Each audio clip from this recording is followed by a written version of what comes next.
take the end around, fire the pass downfield. It's intercepted by Iowa State. Coming back the other way.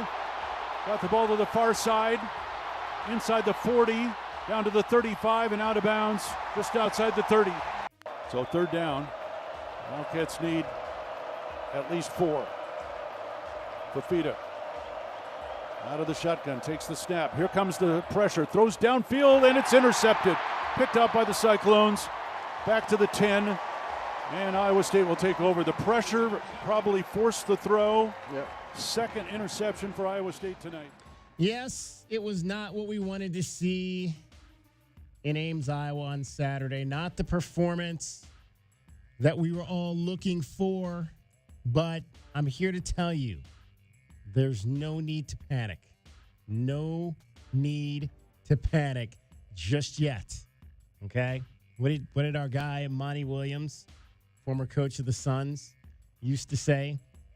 Everything this team wants is still right in front of it. Okay? Including, for the beauty of the schedule, 2 straight home games where you can come back and get right real quick. And I know we don't like to look ahead. Oklahoma State is first on that docket. That is a team that is reeling. It's a team that I believe Arizona is better than, and it's a team that Arizona should beat here. They are in 19, at least the book opened.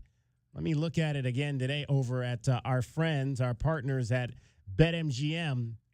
It opened at 19.5. Arizona is now 20.5 point favorite in this game on Saturday against Oklahoma State. So again, the odds makers believe that you should win this game like you lost the game, even though you were not a 3-touchdown underdog on the road. That's ended up what it became, a big loss for Arizona. But you should win this game kind of like you lost the game on Saturday. And then you got BYU coming in here the following week, and we got a start time on that today, 5 o'clock kickoff, a week from this Saturday. So early evening, that's not a bad start time, like those 5 o'clocks. You know, you're not going to be there all night long. You'll be able to get out in time to maybe enjoy some other things on Saturday night after the game. 5 o'clock kickoff against BYU to end the first half of the schedule, the regular season schedule. You could be, if it woulda, coulda, shoulda, but you could be 5-1. This team, this program could be 5-1 at the end of the first half of the season.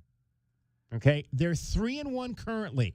I had them at 2-2 to start the season. So, we picked the games at the beginning of the year. I had them losing both of the last 2 games. I had them losing to Kansas State, and I had them losing to Iowa State. But they were able to pull one of those victories off. So to me, they're +1 right now. They're +1 at 3-1. Yes, again, it was not the performance that we were looking for. There were some things I think that were exposed that you got to work on. But everything you still want is right in front of you. So there's no need to panic. No need to panic just yet.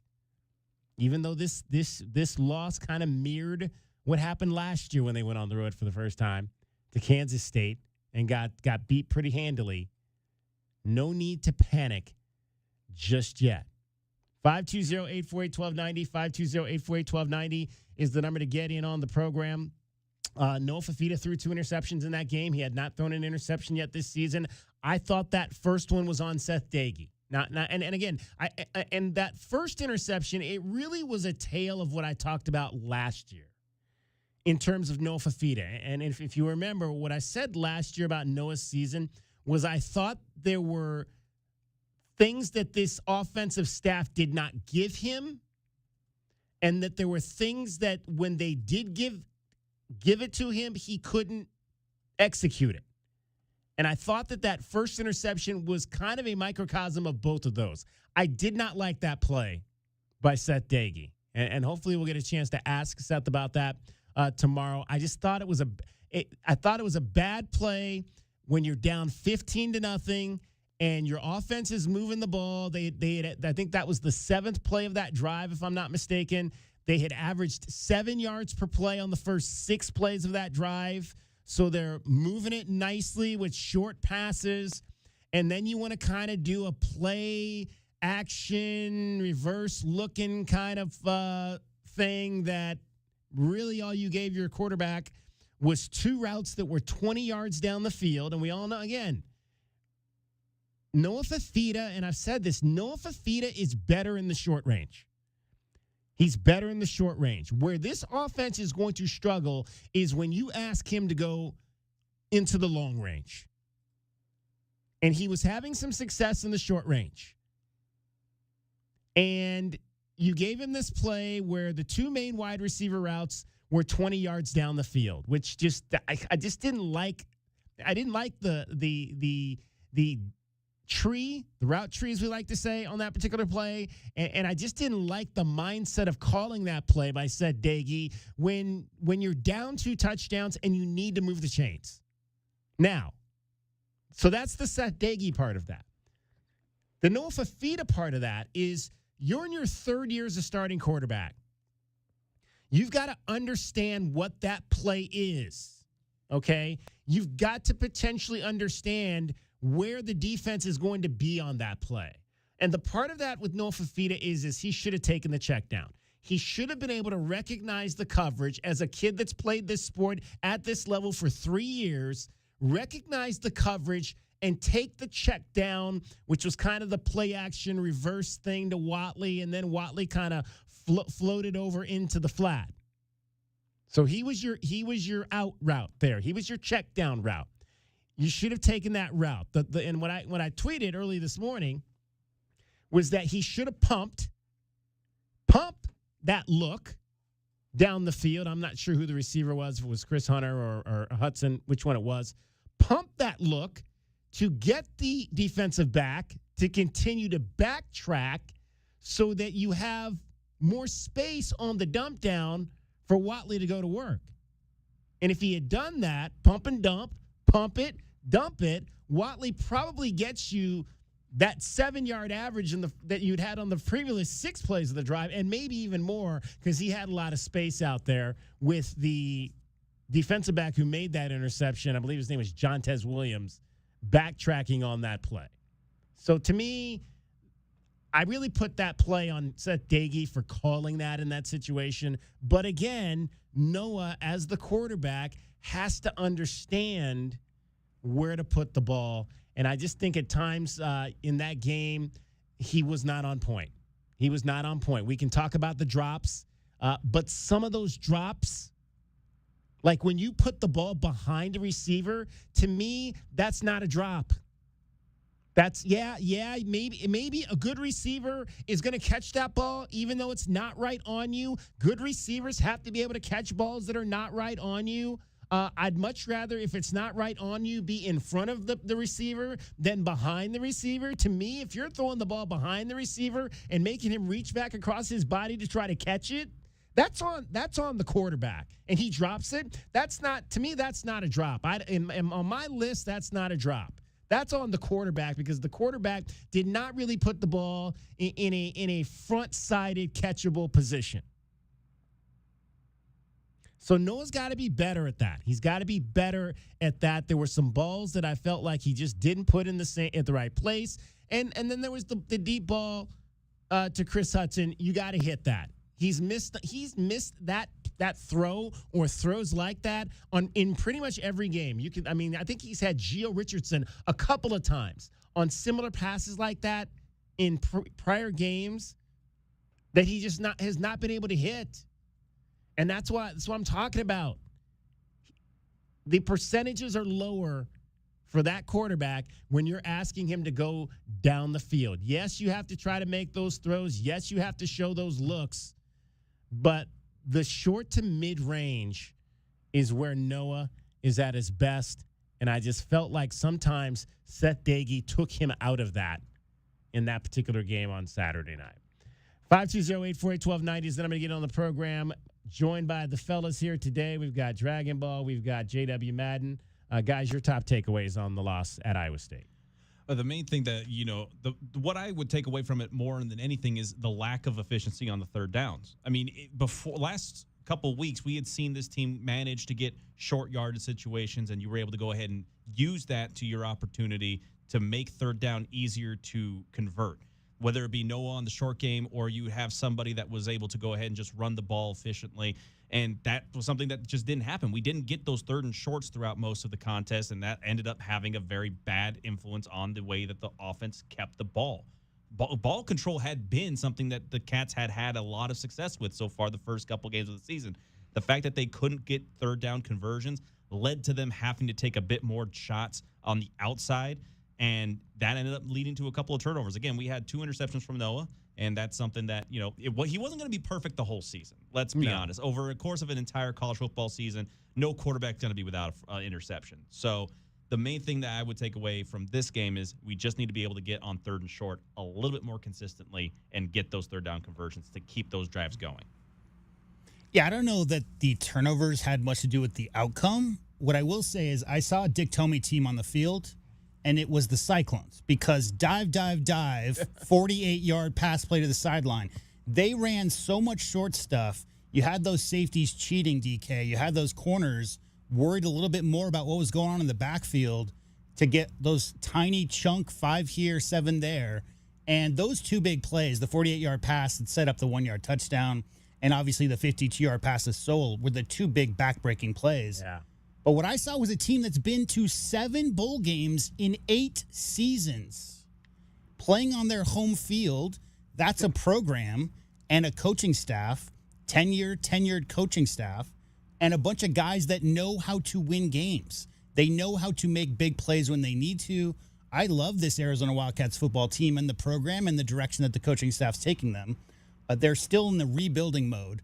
That Iowa State Cyclones team right now is in a we're challenging for the top of the conference mode. Yeah. And it just got out of hand. That first drive, man. So everybody in wearing Cardinal Navies thinking we're going to punch this in, go up 7-0 on the road, get some momentum, not getting any points, missing the field goal after 50 yards on the opening drive? Yeah. No points, coming up empty there.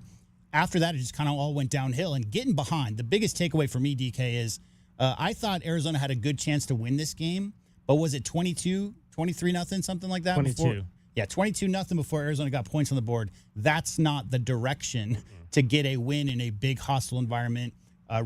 Tip your caps to the fans. They were great. Sellout. White looked great on TV. But, there's just a couple of clean. You make a little better play on the balls on those 2 long plays, DK, and that might be a different game because the Arizona defense overall, I think, did a great job. Rocco Beck's stat line is my favorite thing I've ever seen in my life. 10 carries, negative 10 yards, and 3 touchdowns. Yeah, exactly. That was, you don't see that very often. No. For sure. And you talk about the first deep ball that came on that first drive. I had no problem with the coverage there. I thought Aiden Garnes was in a good position. He got his hand into the catching zone, and the guy just made the catch. He made a perfect throw. Yeah, it was a perfect throw and a perfect catch, and you're gonna get that, I think, when you're facing one of the best quarterbacks in the country, in Rocco Beck. And the second one there in the second half where Saul kind of got this slant, and there really weren't as many slants. They didn't get beat on as many slants in this game as initially it looked like. But that was just Genesis Smith took a bad angle there. I think of it like this: play. how many missed tackles did we see last year? Yeah, quite a few. Right. How many missed tackles were in that game? 2. Yeah, maybe 3, maybe 2. But the missed tackles that were in that game in Ames, DK, led to big chunk yards. Yeah. And so it's just clean up those a couple little mistakes. I think it's a completely different ball game, but you have to keep your head in it every single step of the way, and especially on that slant. I mean, that could have been a 8-yard, 9-yard gain. Yeah, it's an 8-yard gain. And if anything, the worry that I have with, and again, Genesis, as if you listen to Noah, Genesis is the best defender not only on this team, but he feels like he's one of the best defenders in college football. But that's 2 weeks in a row now he's taken a bad angle. He took a bad angle on the Jace Brown run. They went for 75 yards. He took a bad angle on this play in the second half, which I think went for 52 yards. So there's coachable opportunities there even with your best defensive players, that he's got to be able to read those angles better than we're seeing him read them in the last 2 games. That's led to 2 plays that have gone for over 125 yards. 520-848-1290 is the number to get in on the program. It's DK on the Sports Tip. We're going to get our first break in here. We'll let you hear from the head coach. This was probably the most, how can I categorize the most uncomfortable press conference of the season? Brent was a little short, a little testy at times today as he was talking about this game and the reaction to this game. We'll let you hear that. We're going to talk some Arizona soccer later in this hour. Great weekend for those ladies as they came up with 2 conference wins over Oklahoma State and UCF, Central Florida. So we'll talk some soccer. Eric Rhodes was in the analyst seat yesterday over at Mulcahy on the ESPN Plus broadcast. Soccer aficionado here in Southern Arizona, former TV anchor at KVOA. We'll talk to Eric about what he saw from the ladies. Chris Brown from AZ Bandcat Sports was in Ames, Iowa, and covered the Wildcats this weekend. We'll get his thoughts on what he saw coming up as well. He's our Arizona insider today in the 5 o'clock hour. Cricket is back. Welcome back, Cricket, getting you home every 20 minutes on the 5s with your traffic and your weather. From the AutoNation Honda and BMW of Tucson Traffic Center, this is Wildcats Radio 1290 Traffic and Weather together. With some backups on westbound Ajo Way approaching Mission Road. Also some busy travel at Keno and Ajo due to road work. Collisions that are reported at Broadway and Houghton and Broadway, and a wreck at Grant Road and Silverbell. 68 the overnight low, 95 tomorrow, and 92 now. I'm Cricket with your Wildcats Radio 1290 Traffic and Weather together. This report is sponsored by Rooter Ranger 24/7 Plumbing, Sewer, and Drains. For fast, affordable plumbing and emergency drain services, call Rooter Ranger and get out of plumbing danger. RooterRanger.com. 888-7-RANGER. Get you out of plumbing danger. Discover luxury at BMW of Tucson, your premier BMW dealership. Explore our extensive inventory, lease specials, and state-of-the-art service. Visit us at the Tucson Auto Mall or at bmwoftucson.com today. Did you miss the big game? They need a 3 to get to overtime. You know we got you covered. Mid-court, shot is up. Good! Love has hit a 3. We're going to overtime. Trying to keep it close, and you never give up. I guess that's life in the Big 12. Wildcats Radio 1290. This is Ron. I'm the president of Alaskan AC. Our main job is keeping you comfortable, and we hope that puts a smile on your face. But we recently met someone we just made smile just by being on the radio. I giggle every time I hear you guys come on. My daughter laughs at me because I can hear the jingle start, and I immediately turn the volume up. That's our new friend, Charisse. Not a customer, just somebody who needed a laugh, and we just happened by. My husband passed away 5 years ago. I was diagnosed with cancer 5 years ago. I fell into a very dark depression. You guys make me so happy, so I can't say thank you enough. I really, truly can't. That's awesome. No matter how we made you happy, we just want to say thanks. You're the reason we've been keeping Arizona chill since 1972.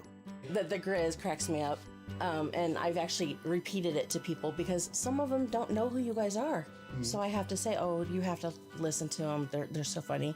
Reach out anytime at alaskanac.com. With Trainmasters in Tucson, not only do you get local, professional, full-service plumbing with 24/7 scheduled or emergency service, you get a lifetime transferable warranty on all house water repiping. Trainmasters, we do it all. Solid service, fair price, guaranteed. TrainmastersTucson.com.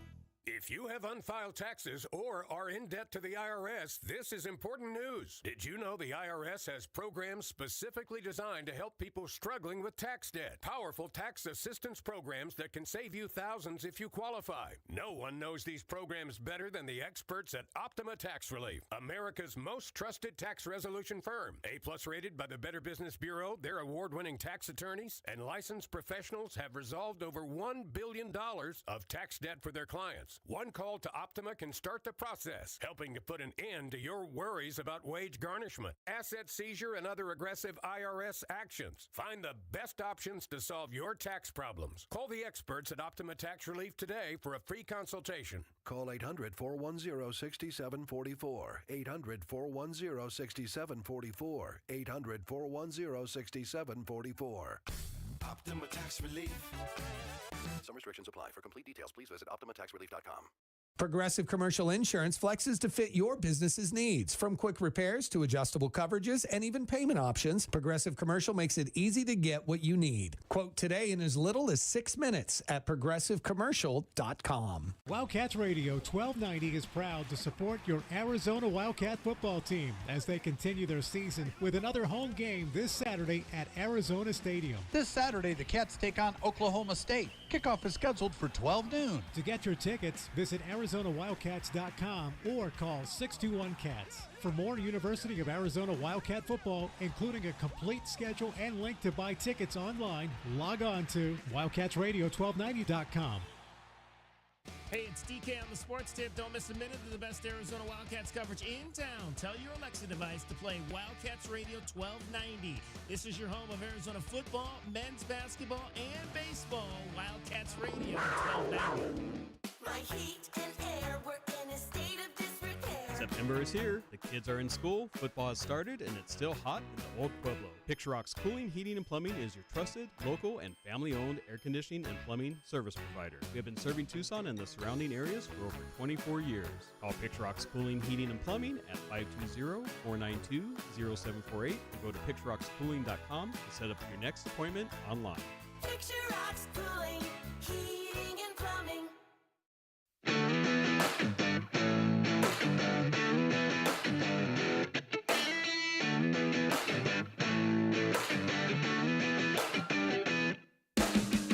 DK on the Sports Tip. Wildcats Radio 1290. 520-848-1290, 520-848-1290. Get in on the conversation. We got a question of the day for you. We'll get to that as well regarding Arizona football. The Arizona Diamondbacks headed to San Diego on Friday, hanging on by a thread to their playoff lives, and it looked good early with Zach Gallen on the mound, but Gallen would load the bases in the fifth, having to face Fernando Tatis. Fernando to deep left field. High, deep, grand slam. Fernando Tatis Jr. One swing of the bat, 5-2 San Diego. Hernando plays in Slam Diego. Slam Diego it was. Diamondback down low. Baseball talk. Yeah, baseball talk. We're kind of getting to the end of the Diamondbacks part of that baseball talk because they are not going to the postseason. 5 consecutive losses to end the season. When they got close, they got to 3 games over 500. Well, that's the mistake they made. Right? They got too far over 500, DK. We talked about it, how they kept getting to 2 games over 500. They couldn't get to 3 games over 500, and then they did, and then they turned around and lost 5. They couldn't even finish at 500. All they had to do was win the last game, and you finish at a perfect 500, and they couldn't do that. They're so allergic to being over 500, they couldn't even be at it. Yep, and so they end up finishing in 4th place in the National League West because the Giants won their final 4 games, although that did not save Bob Melvin his job, as he was the first manager to be fired earlier today with the end of the season. Fernando Tatis, man, there's not too many guys that have an understanding of the moment, the big moment, than that guy right there. One of the more flamboyant players in the game. He's got that new commercial that I'm seeing all the time with some of the other athletes out there. That MLB, I think it's one of the MLB apparel commercials that they've got. So yesterday's game came down to really one more milestone attempt for an Arizona Diamondback. Geraldo Perdomo came to the plate in the 9th inning, sitting on 99 runs batted in. Roll to right, and it's off the glove. Barossa scores. Lawler coming home. It rolls into right. 2-run score. They gave him an RBI. Yeah. That's 100 for Jerry. 100 RBIs for Geraldo Perdomo. Connor Kaiser going to run for him. And Torey Lovullo told him, you get that 100th RBI, I'm yanking you right out of there. And look at the reception in the Diamondback dugout. The first ever 100 RBI season by a Diamondback shortstop, and there it is. There you go. First ever. And also, not only that, the first Diamondback shortstop to do that. Nick Ahmed, I believe it had 82 and 70 in a season prior to that. So that had been the most, and he did that in back-to-back seasons in 2018, 2019.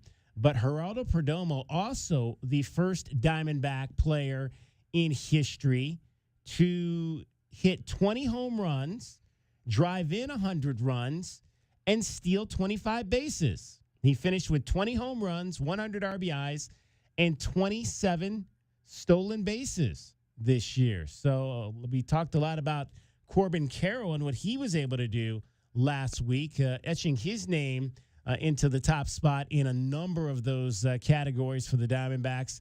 Geraldo Perdomo putting his name on a special list after the ball game. Torey Lovullo on that final moment of the season in the ninth inning.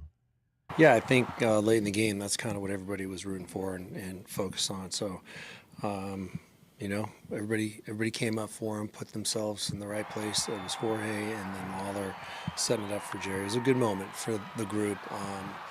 With all the circumstances surrounding the past, 3 or 4 days, that was some good news that we all enjoyed. Yeah, when you look at and you think about it, because last week we were talking about Corbin Carroll.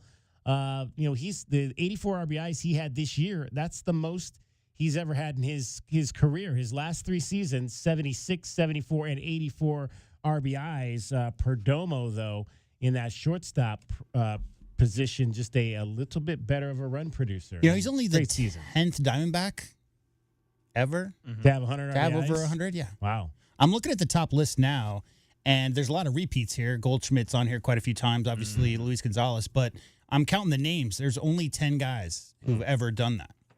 He's the 10th. Yeah, pretty impressive. Pretty impressive year for Geraldo Perdomo, who also had one of the highest WARs, wins above replacement numbers in all of Major League Baseball, too, 7.0 plus. So, again, he a pretty remarkable season. So what you're saying is they would have been way under 500 if they didn't have him at shortstop. So, in fact, if you look at, we'll go a little WAR further. is, for the lay person out there listening, WAR is compared to the average person at that position, right? Yeah, absolutely.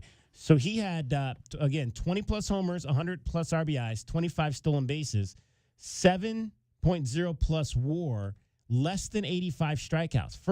First shortstop in Major League Baseball history to record those numbers. Less than 85 strikeouts and 100 RBIs is legit. That's really impressive what Geraldo Perdomo was able to do this season. Unfortunately, though, 5 straight losses to end the year. No playoffs once again, but again, they did play till the end, much like they did last year when it came down to the final day of the season. Torey Lovullo, though, called it a disappointing end. Frustrated and probably beyond disappointed. You just start to reflect on what's going on and how close we came. These guys gave everything they had. That is perfectly clear to me. We played them until the last weekend. Yeah, I'm proud of that. I'm very proud of that. But there's 1,000 things that went on during the course of the year that we could have done better to help us win baseball games. And they can't tell me little things don't matter, because we've come so close the past couple of years, and we can charge at something and as hard in April that we were this past month. So not that we took plays off, but I want them to understand that every game is very, very important. And we just got to go out there and prep as best we possibly can and make adjustments in the future.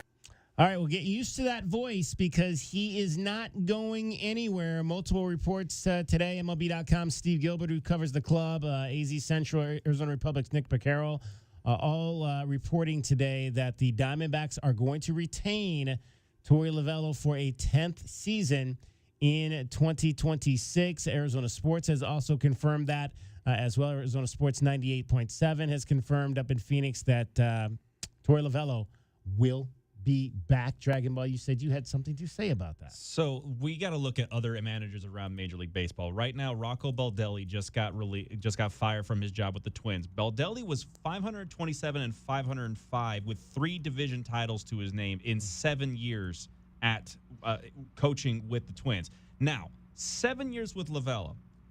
He has a losing record, 664 and 692 overall. He has 2 playoff appearances. The first one was in his first year as manager for the Diamondbacks. No division titles, and yet he's maintaining his job. And every single season, he has not gotten higher than 574 in overall winning percentage.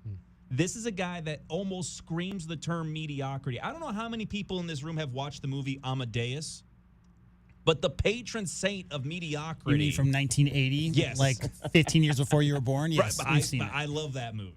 But the patron saint of mediocrity in Salieri, this is the resurrected version of that. It seems like the patron saint of baseball managerial mediocrity. And I get he's in a division, DK, with the Dodgers. I was going to and the say, payroll. counterpoint, Yeah. did the Twins play in the same division with the Dodgers for the last 15 years? No, and they didn't play in the same division with the Padres, who Yeah. also just and had Giants, a huge, who've been up and down. Yeah, Obviously, and as they always. have a championship pedigree to them, and the Padres and the Dodgers have both gone in on this paying extravaganza Yeah. for players. I get all that, but at the same time, if Lovello hasn't done enough to put himself in a position to at least be competitive with these other teams, Yeah. I just don't know how you can say that. Oh yeah, no, he deserves to get the I job totally back. understand that. And DK's been talking the last 3 months about the great job Torey Lovello's done in inspiring this group of players after they were sellers, obviously, at the deadline. Right. My counterpoint question to you is, who else? it's there is no answer to that. Right, because That's the people sad part. who are fans and back-to-back years, you missed out on the playoffs by 1 game. This year they missed out by 2 games. That's rough, especially when you have a team that just went to the World Series. Mm-hmm. So I understand from the perspective of a Diamondbacks fan, like, we are so close. We need somebody to get us over the top. Maybe that's a middle reliever. Maybe that's a new skipper. Whatever that is, I get that sentiment right now. But who do you get to take over with that group and do a better job? What names are out there? Because it doesn't seem to me like there's somebody who's an obvious solution to the problems they have. I think they've got a young core roster, DK. I think a lot of their superstars are up-and-comers, right? As opposed to guys who've been around for 10, 15 years. I really like the fight from those guys down the stretch. They just don't have enough pieces right now. I think clearly starting pitching is something they need to address. Yes. They tried to during the offseason, They tried. and it didn't work out, did it? So back to the drawing board. Yep. Is Matt Williams a manager in waiting? Well, and that's just it with baseball circles. It's almost got the same stigma that hockey has, where every single team just trades head coaches seemingly in the offseason. And the only sport where we really see assistants that really get propped up to be that this could be the next guy is typically in football circles, whether that be in college or in the NFL. That's not what Jordan Ott has to say. No, There's that's some not of what that Jordan- going on in basketball as well these Basketball's days. going in there as well now. But that's just it. There's more highlights of assistants in basketball now than there used to be some 10, 20 years ago. In baseball circles, you don't hear about teams hitting coaches or their pitching coaches or anything like that. You're more akin to hearing about minor league managers than you do those guys. Yeah. It's interesting. I'm like I said, I still think this was one of the best managing jobs he's done. Was this year. I understand the numbers you threw out there and all of that. I think the larger perspective here is the relationship that he and Mike Hazen have. They've been together for so long. There's a trust factor there, and even Torey talked about it in San Diego over the weekend when there was a lot of calls. Why? I mentioned it. I didn't like the bullpen game mindset in that final Dodgers game, but again, he admitted that the manager's job has changed than from what it used to be. Some of those decisions aren't necessarily his to make. He phrased it as, I have a seat at the table and I have input, but a lot of decisions in terms of personnels and lineups and that type of thing, that's a group decision in today's baseball game versus maybe 20 years ago where, Tommy Lasorda made all those decisions. He decided who was in the lineup. He decided who was pitching that day. Now it's a group think tank kind of thing that you have with a lot of these clubs. And I think because it's a group think tank, you have to have guys around you that you trust in and believe in and are comfortable with. And I think that's part of what we see is why, the Hazen-Lovello marriage has lasted for so long. I think we should just call him the Jonah Hills of the baseball world. Jonah Hill. Yeah, because Moneyball, that's the whole idea of the Oakland A's and how they had outsider statisticians come in and make decisions that used to be old head DK guys who had been sitting in dugouts for 50 years of their life were the ones who make those decisions. Maybe some of these spreadsheets have better answers than those guys do, and that was 20 years ago, right? Yep. So here we are. All right, I'm going to go. Before we get to the top of the hour, we got an interview coming up. We're going to talk some Arizona soccer with Eric Rhodes. He was on the call of yesterday's game at Mulcahy Stadium, a win over Oklahoma State. And then before we get out of the top of the hour, I've got the first of 2 national keywords, your chance to win $1,000. I'm going to give you a keyword before 4 o'clock. I'm going to give you a keyword before we exit this show at 6 o'clock. 2 chances to win $1,000. Who else in town is giving you a chance to win $1,000 5 times a day? Who? Me. That's who. Me. So get ready to have that keyword so you can text it. I'll give you the short code that you're going to text that keyword to 95819. Book that in your phone, 95819. And then when I give you that keyword, you just hit send, and you've got a chance to win $1,000. Eric Rhodes coming up next. Cricket getting you home every 20 minutes on the 5s with your traffic and your weather. From the AutoNation Honda and BMW of Tucson Traffic Center, this is Wildcats Radio 1290 Traffic and Weather Together. A collision that occurred at Broadway and Houghton and Broadway Boulevard. Slowdowns, busy travel at Ajo and Mission for westbound and southbound travel. Backups on Grant Road at I-10. 68 the overnight low, 95 tomorrow, and 92 now.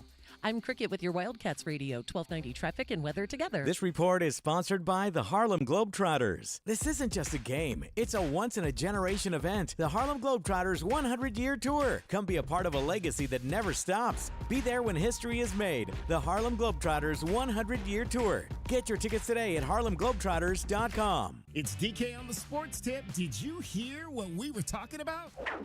Sonny, you're on DK on the Sports Tip, Wildcats Radio 1290. First of all, I want to congratulate you on your show. I'm really glad and appreciate the show that you guys put together, bringing what I think is sort of quality local radio. This is a great radio station. You guys go high school and everything, and this is a great radio station, sports-wise. Well, we appreciate you saying that, Victor. Thank you so much. DK on the Sports Tip, Monday through Fridays at 3, right here on Wildcats Radio 1290. Tobacco Barn presents the continuing saga of Captain Tobacco. My hero. To advertise up to 40% off at Tobacco Barn, paying no city or state sales tax, and saving up to $3 off with a coupon at tobaccobarntucson.com, I'm going to jump from this airplane at 30,000 feet. I hope he's careful. It's Tucson's only place to save up to 40% on all your favorite tobacco products. You'll pay no city or state sales tax because they're on the reservation. Wait, where's the ripcord? And save up to another $3 off with a coupon at tobaccobarntucson.com. Oh no, he forgot his parachute. I did it. Hooray! That's why I'm Captain Tobacco. Captain, you seem a little shorter. I prefer vertically challenged, my dear. Tobacco Barn, Nogales Highway, just south of Valencia. Check tobaccobarntucson.com. Or did everyone else get taller? Oh, brother.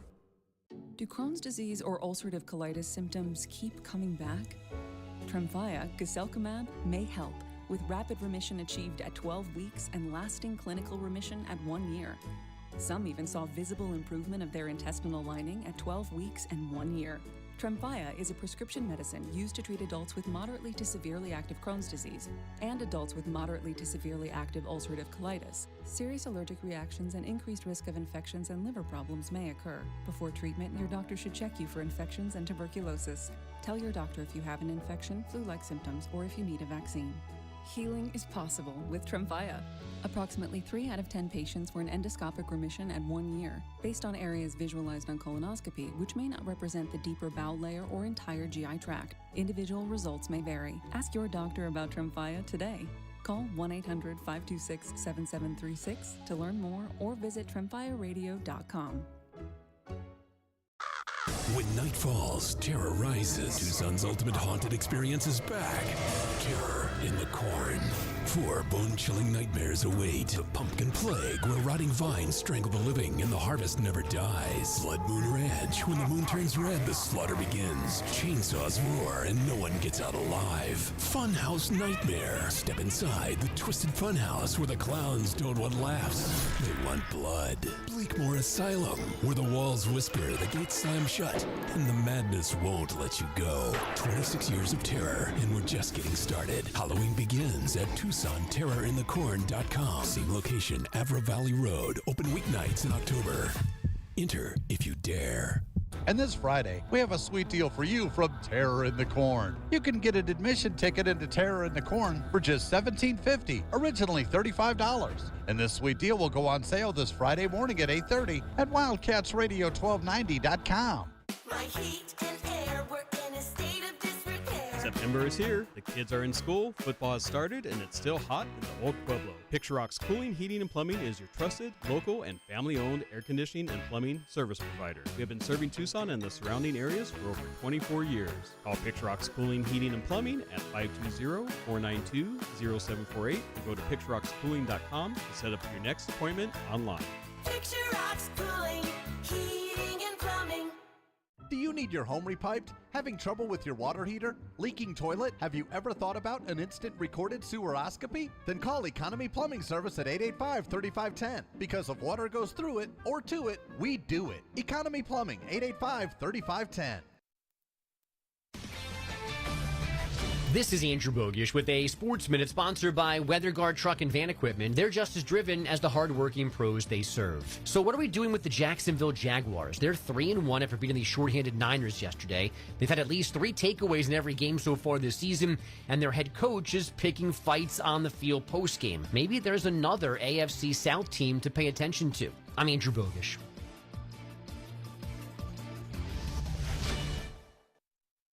For more than half a century, contractors and trade professionals have relied on WeatherGuard for heavy-duty truck and van storage equipment, not just to protect their tools, but to protect their professional reputations. Whether it's inside or outside of work vehicles, a WeatherGuard badge means pros can trust that their hard-earned name is in good hands. Since 1968 and every day since, WeatherGuard has been protecting anything it takes to build a professional reputation. WeatherGuard, established in 1968, proven every day. WeatherGuard.com. What is your next success story? At University of Maryland Global Campus, you can succeed again with more than 135 affordable online degrees and certificates to help you move your career forward.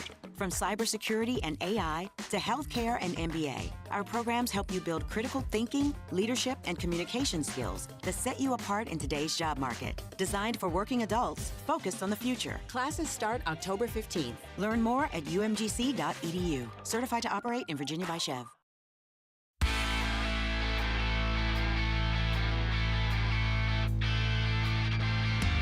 DK on the Sports Tip. Wildcats Radio 1290. As I mentioned, it was a very good weekend for Arizona soccer. Here comes Fultz, lays it off. Shot on goal! Oh, Arizona now leads 2-0.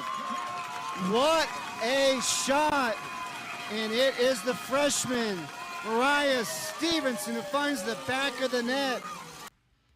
Chris Harris, Eric Rhodes with the call on ESPN Plus on Sunday. Eric Rhodes joins us now here on DK on the Sports Tip. 2 wins for the Wildcats over the weekend, including beating a team with a 31 RPI coming in Central Florida. Eric, that was exactly what the doctor ordered for Arizona soccer after losing the opener on the road to get to sweep it home. That's what you got to do and beat some teams that are above you, because I think I heard at the beginning of the week there were like 10 teams in the Big 12 with plus 60 RPIs, and Arizona was not one of them. So they need to get into that conversation. Yes, sir. How we doing, DK? Thanks for having me on, my friend. Yeah, awesome weekend for Arizona soccer. Exactly what they needed, as you mentioned. You have to defend the home pitch. You just have to. In this conference that's so deep, you can't give up opportunities at home because the road's going to be very difficult. So to get 6 points and 2 wins out of those 2 matches is huge. They were at 52 in the RPI going into Sunday's match. They jumped after the win over UCF, and as you mentioned, Oklahoma State was high 30s. So I haven't looked today, but I imagine they're going to jump into that top 50. Probably in the mid 40s would be my guess, which is you have to be in there to try to make the tournament. There's so many good teams, and the Big 12 this year of all years is really deep. So a lot of different names we saw in terms of scores yesterday. Mariah Stevenson got a goal. Marissa Arnst got a goal. I mean, we'd heard a lot about Aurora Gaines, but you need other people at the offensive end, and it seemed like the Wildcats were able to find that yesterday. Well, not only did they find it, but they're going to need it because in the third minute, Aurora Gaines went down and, did not come back. She was on crutches and putting no weight on her foot. When she left the park yesterday. So I imagine she will be out. I have not seen the official word on what it was, but it will be extended times because she was putting zero weight on that foot yesterday. So they're going to need to find firepower from some other spots. Narissa Fultz stepped up as one would hope. But the other two ladies, Stevenson and Arnst, you mentioned, both first career goals for them, which is awesome. When you're the leading scorer, she had 11 points, did Aurora Gaines going into that match, goes down. All of a sudden there's, some panic. But to have immediate answers from two young women who had not tallied before, not only to tally, but good goals, like pretty goals, confident shots.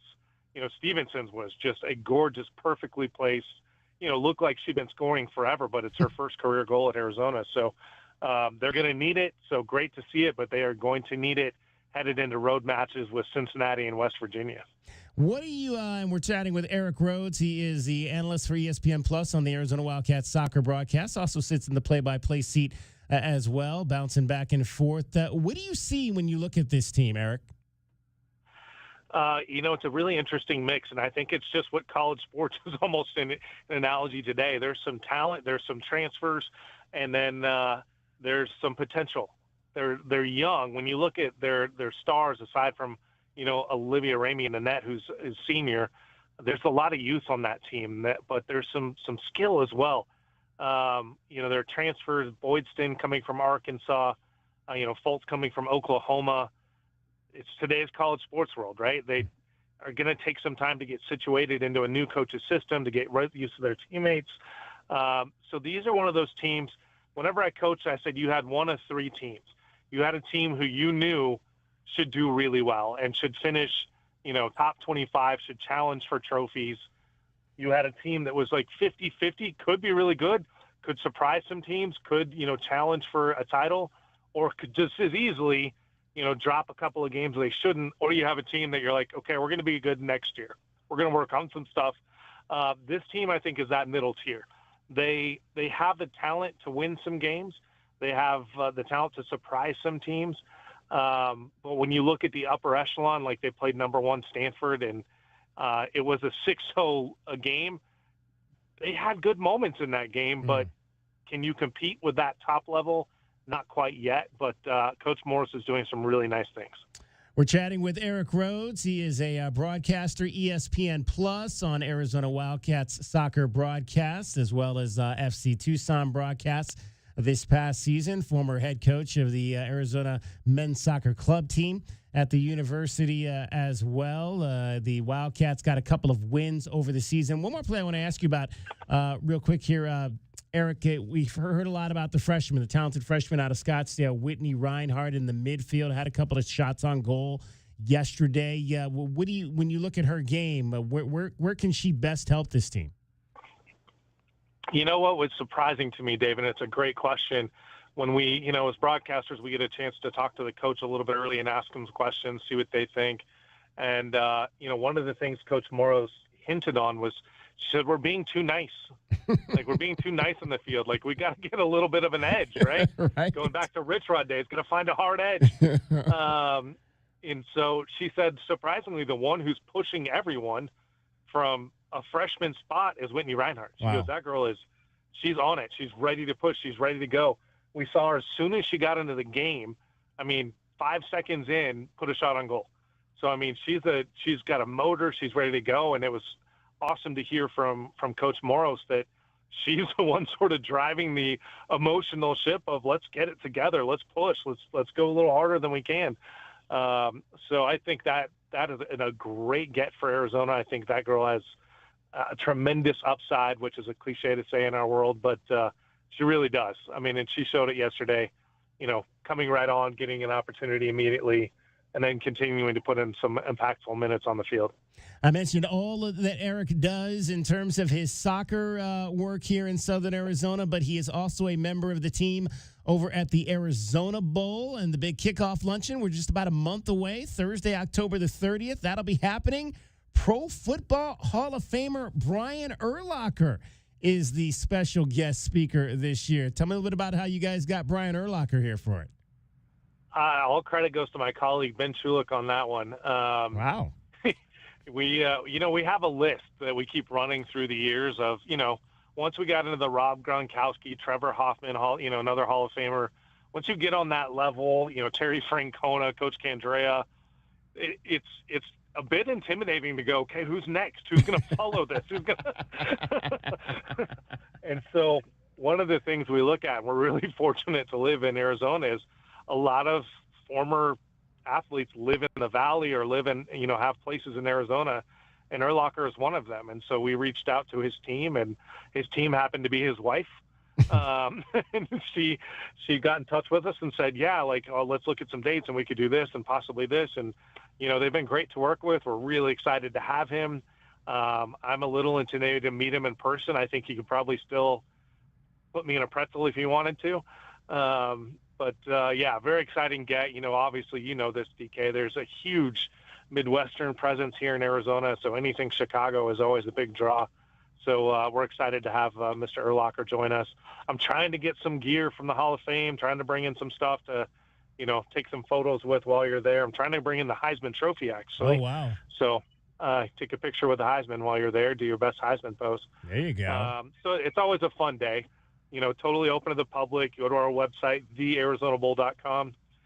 Similar to that university we won't mention that's in Ohio, but it's thearizonabowl.com, and you can get your tickets there individually or a table.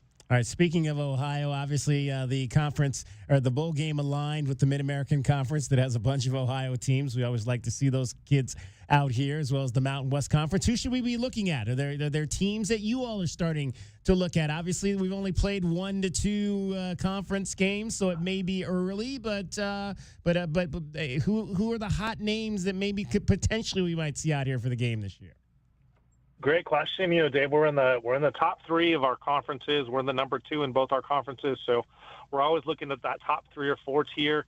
I was just in Colorado Springs last weekend scouting Boise State. I watched them play Air Force. Really love their staff, their team. Boise always has the loftier goals of going to the CFP. They dropped an early one this year. And, in today's world, one might do it. So they're certainly on the radar. I'd say UNLV is on the radar as well in the Mountain West. Fresno State's playing well. The one that's sneaking up that would be exciting for us, they still have a lot of work to do, is New Mexico. They're playing some good football over in Albuquerque. Brian Urlacher would love that. Precisely. Might be a little tie in there, which would be great. As a New Mexico alum that he is. On the other side of the coin, the MAC is always just the difficulty with the MAC is it's hard for us to tell until they really get into this conference because they're one of those conferences that they take the money games for the first 3 weeks and they go get the tar beaten out of them by somebody for a couple of weeks in a row.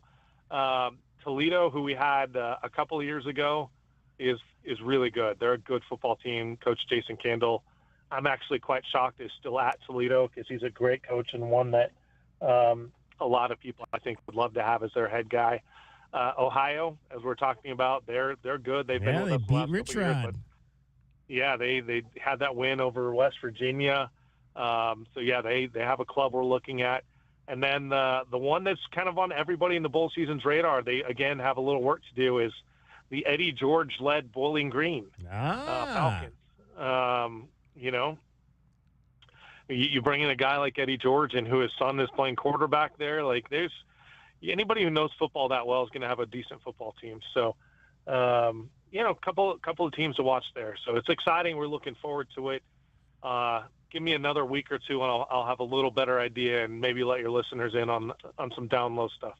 All right, get your tickets, thearizonabowl.com for the big Snoop Dogg Arizona Bowl coming up later this year. Brian, I'm sorry, Eric, always great to have a chance to chat with you, and we'll do it again soon.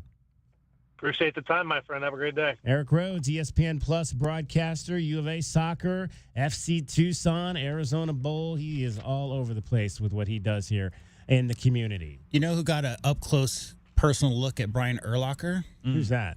Kelvin Ifon. Oh, yes. Yeah, they played Right? in the Insight Bowl in Tucson, New Yeah. Mexico, and Arizona, and that was Kelvin played in that game with There Trump. you go. So Kelvin and Urlacher on the field together. All right, before we get to Dragon Ball, I'm going to give you that keyword right now. Your chance to win $1,000. 5 times a day, we're giving away $1,000 between 6 and 9, 9 and 11, 11 and 2, 2 and 4. So this is the 2 and 4 keyword. And then I got another keyword coming up for you between 4 and 7. Right now, you're going to text 95819. That's the text code. Text the word rich. Rich. I want to be rich. Dun, dun, dun, dun, dun, dun. Oh, I want to be rich. Rich to 95819. Your chance to win $1,000. We'll text you back to confirm your entry. Data and messaging rates may apply. Please do not text and drive. And I got another text keyword coming up for you after the 4 o'clock hour. Dragon Ball's got everything happening in sports in Southern Arizona and around the world. Well, the unbeaten start for the Wildcats football program came to a stop against Iowa State this past Saturday, but they struggled with overcoming turnovers and third downs, but it was still a game with some positives to build on, according to Brett Brendan, specifically on the offensive line. There's some good stuff up front there. There's some good stuff in this game up front. Our O-line, right? No false starts, right? We were disciplined in a hard place to play. I was excited about that. I thought that was a positive. I thought that did show some good red line. I thought our effort was good in the O&D line.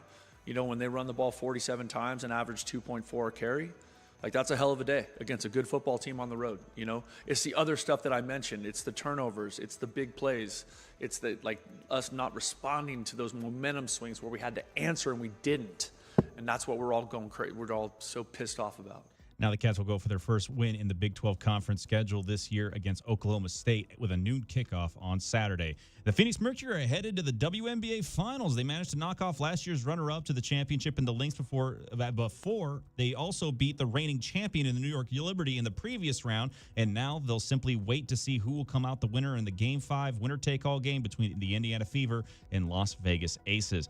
And after a bit of a dud from the Ravens in their last battle against the Chiefs yesterday, more concern out of Baltimore right now is Lamar Jackson did not have any updates after his hamstring forced him to leave the game early. John Harbaugh did not have any way to say that there was any way of him getting back into the game, despite the game was getting out of hand, hinting that the hamstring issue could be more than just precautionary. Another serious issue for the Ravens in that game was Pro Bowl defensive tackle Nnamdi Madubuike, who will miss the rest of the year with a neck injury. And I'm Dragon Ball with your 2020 Sports Update on Wildcats Radio 1290. Don't miss out on any of the action as the University of Arizona takes on the Big 12 Conference. Bradley for 3. Jaden Bradley has come alive in the second half.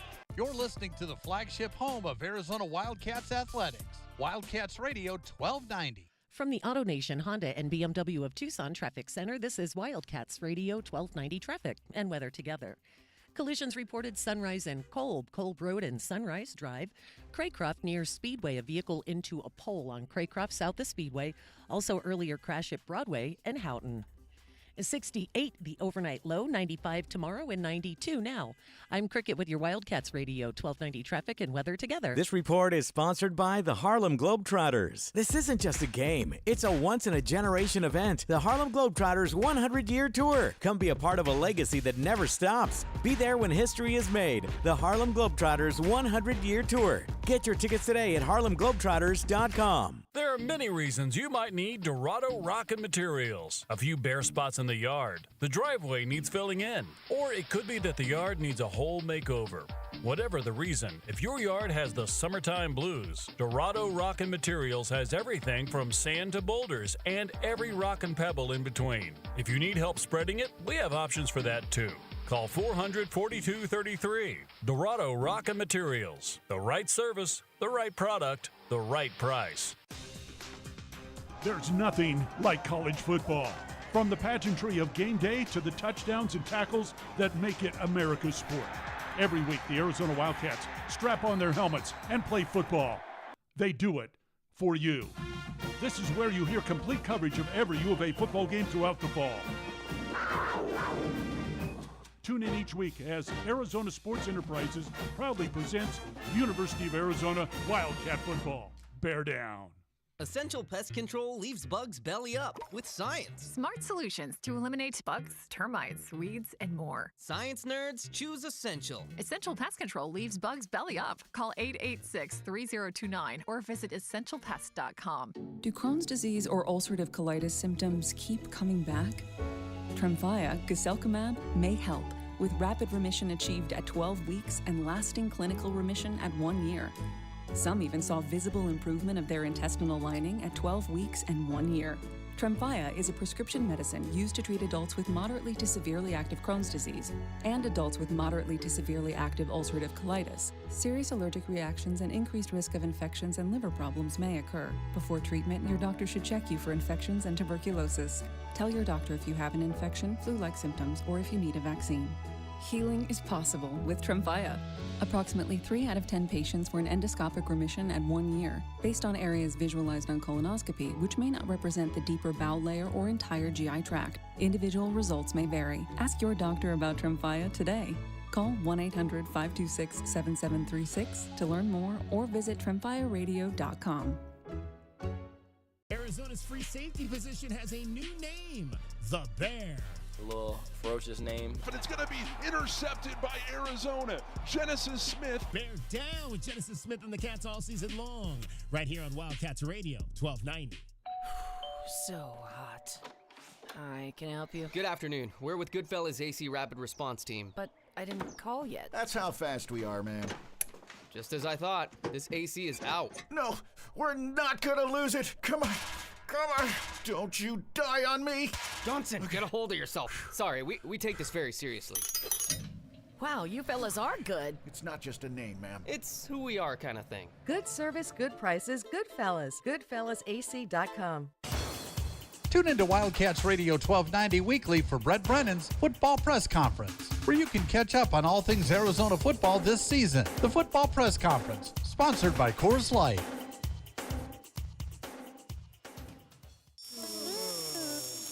Tucson sun beating down feels like an oven in your car, right? With our premium window tint, you'll stay cool, comfortable, and protected. Finally, no more burning seats and squinting eyes. Driving feels amazing again. It's not just tint. It's comfort, style, and relief from Arizona heat. Recon Auto Detailing, Ceramic Pro West, Tucson, where cool rides start.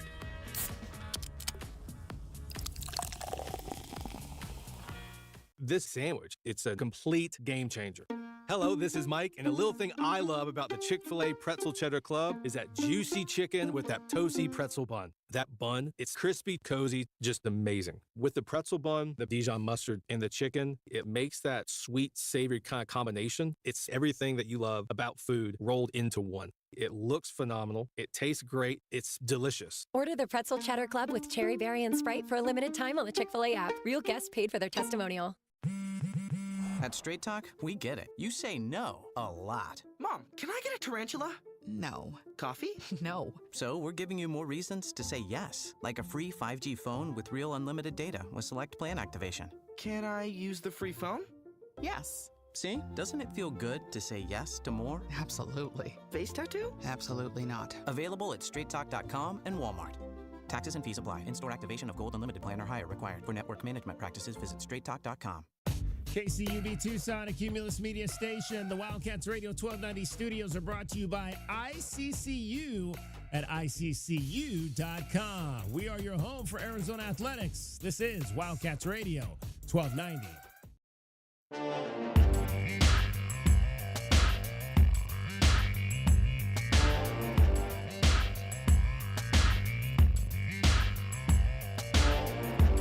DK on the Sports Tip. Wildcats Radio 1290. Hour number 2 of our show. The Phoenix Mercury are going to the WNBA Finals after dispatching the number 1 seed Minnesota Lynx over the weekend. And that's a good start. Good assist for Akoa Makani. Sabally. Whitcomb hits it. Sammy Whitcomb. Bonner. 3-ball. Timeout, Minnesota.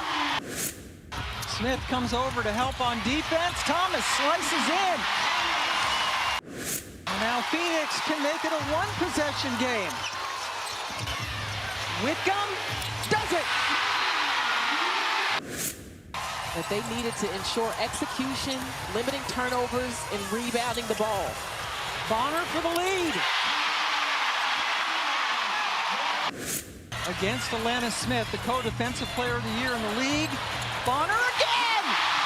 Another big shot! Trying for another improbable comeback. I was going to say, she thought about shooting that right there from the wing, Pam. Thomas hits it! And then blows a kiss. Hits the free throws. And the Phoenix Mercury are headed back to the WNBA Finals. Down 14 points to start the fourth quarter. But again, earlier in this series, they were down, 20 points in the third quarter. So this is a team that's known how to rally and get it done. They come back to win 86-81, outscoring the Lynx by 18 in that fourth quarter, 31-13 to advance, winning the series 3-1, an improbable trip to the finals that nobody really thought this was going to happen for this team. There were publications that said that this team was not going to make the playoffs. The Mercury tweeted a list of people who cover women's college basketball in the WNBA. All 7 of them picked the Lynx to win this series. But that's not how it turned out. And obviously there was an injury to Napheesa Collier in game number 3 of this series. She did not play yesterday, but the Mercury are moving on back to the finals for the 6th time. It was weird, right? Because they didn't have their best player. Their coach suspended for a game. Yeah. They started that game, the Minnesota Lynx, 14-3. They got up 14-3 to start that game, guys. As EK mentioned, 14-point lead at the end of the third quarter. 18-2 was the Mercury run to start the fourth quarter. So it was a tale of two. I mean, the start of that game was outrageous. 14-3 being down to a team without Napheesa Collier. Obviously, very spirited effort by a team that many picked as the best team in the WNBA this year. But what else can you say? I mean, this is a kind of group cobbled together, DK. We talked a lot about 28, 29-year-old rookies this season. I'm just looking right at Alyssa Thomas, Kalia Copper, the leaders of this team. And what can you say about DeWanna Bonner? What if I told you this is her 15th playoff appearance? Yeah. No player in WNBA history has more than 11. Yeah. Mm-hmm. I think she's all-time three-pointers made, I think, in the postseason. Yep. Now, for sure, she was 3 of 4 yesterday, 4 of 7 from the field, 3 of 4 from 3, 13 points. I mean, you heard Sammy Whitcomb. Sammy only made 2 shots, but they were both in the fourth quarter, including big a shots, 3-point. Yeah, just big-time players stepping up big. We talked about how Satu Sabally needed this to score. The games where they had not played well was when she had struggled offensively. She finishes 6 of 11 and knocks down 3 trays to score 21 points. And then Alyssa Thomas, man, just her ability to work around the rim, man. The moves. Did you see that one spin move she put on the girl? Mm-hmm. Yeah. Oh, yeah. Oh, yeah. I mean, it's so hard to make comparisons, but watching her, it's a lot of Jokic style of play. And what I mean by that, yes. It's mid-post, looking to set up her ability to score on anybody. She's got the floaters. She's really good at those spins, DK, to get open at the rim. But finding cutters, finding shooters on the opposite side of the court, that's really what she's doing. She's just orchestrating the game. We talk so much about triple-doubles, but with a player like that, and especially when she's got it going, that it seemed like she had her hands on the ball down the stretch on every single play. Really, really outrageously impressive. My favorite was Kalia Copper. You're talking about all those media members who might have thought they weren't make the playoffs. At the end of game 3, on her way out on the court interview, she was asked about how people had counted them out, asked about how nobody really thought. And she said, don't pick us. We don't want you to pick us. We don't want to be picked to win this series. And that's just the attitude they've had all year. And hey, man, I mean, I don't think any of us, DK, thought that this Mercury team, after you're talking about the greatest women's player of all time retiring, she's not suiting up this year for the first time in 20 years, all the other factors going in, all the new faces, Nate Tibbetts found a way to get those ladies together. And man, that comeback and the 22-point comeback in game 2, just really, really proud of what they did, the wherewithal to dig deep and find a way to get it done. You come into this season with only 2 players that were retained from last year's roster, and you think to yourself, you have to get rid of a cornerstone in Deanna Taurasi because of age. You got rid of another cornerstone in Brittany Griner because of decisions made, and this team ends up making the WNBA Finals in a 6th overall appearance for the franchise. I mean, this might be the most unprecedented run to the WNBA Finals the Mercury have ever been on, and there's a history of those, but this has been one of those where I absolutely can look at it and say this is a team that struggled to get to this point, and they are relishing in that uphill battle that they've had to get to. A very impressive performance. All right, before we hear from AT and DeWanna Bonner on what it means to get back to the finals, I want to give you this stat. Prior to yesterday, there had been 108 times where a team had been entered the fourth quarter trailing by more than 13 points. Only 2 teams had ever come back from that type of deficit.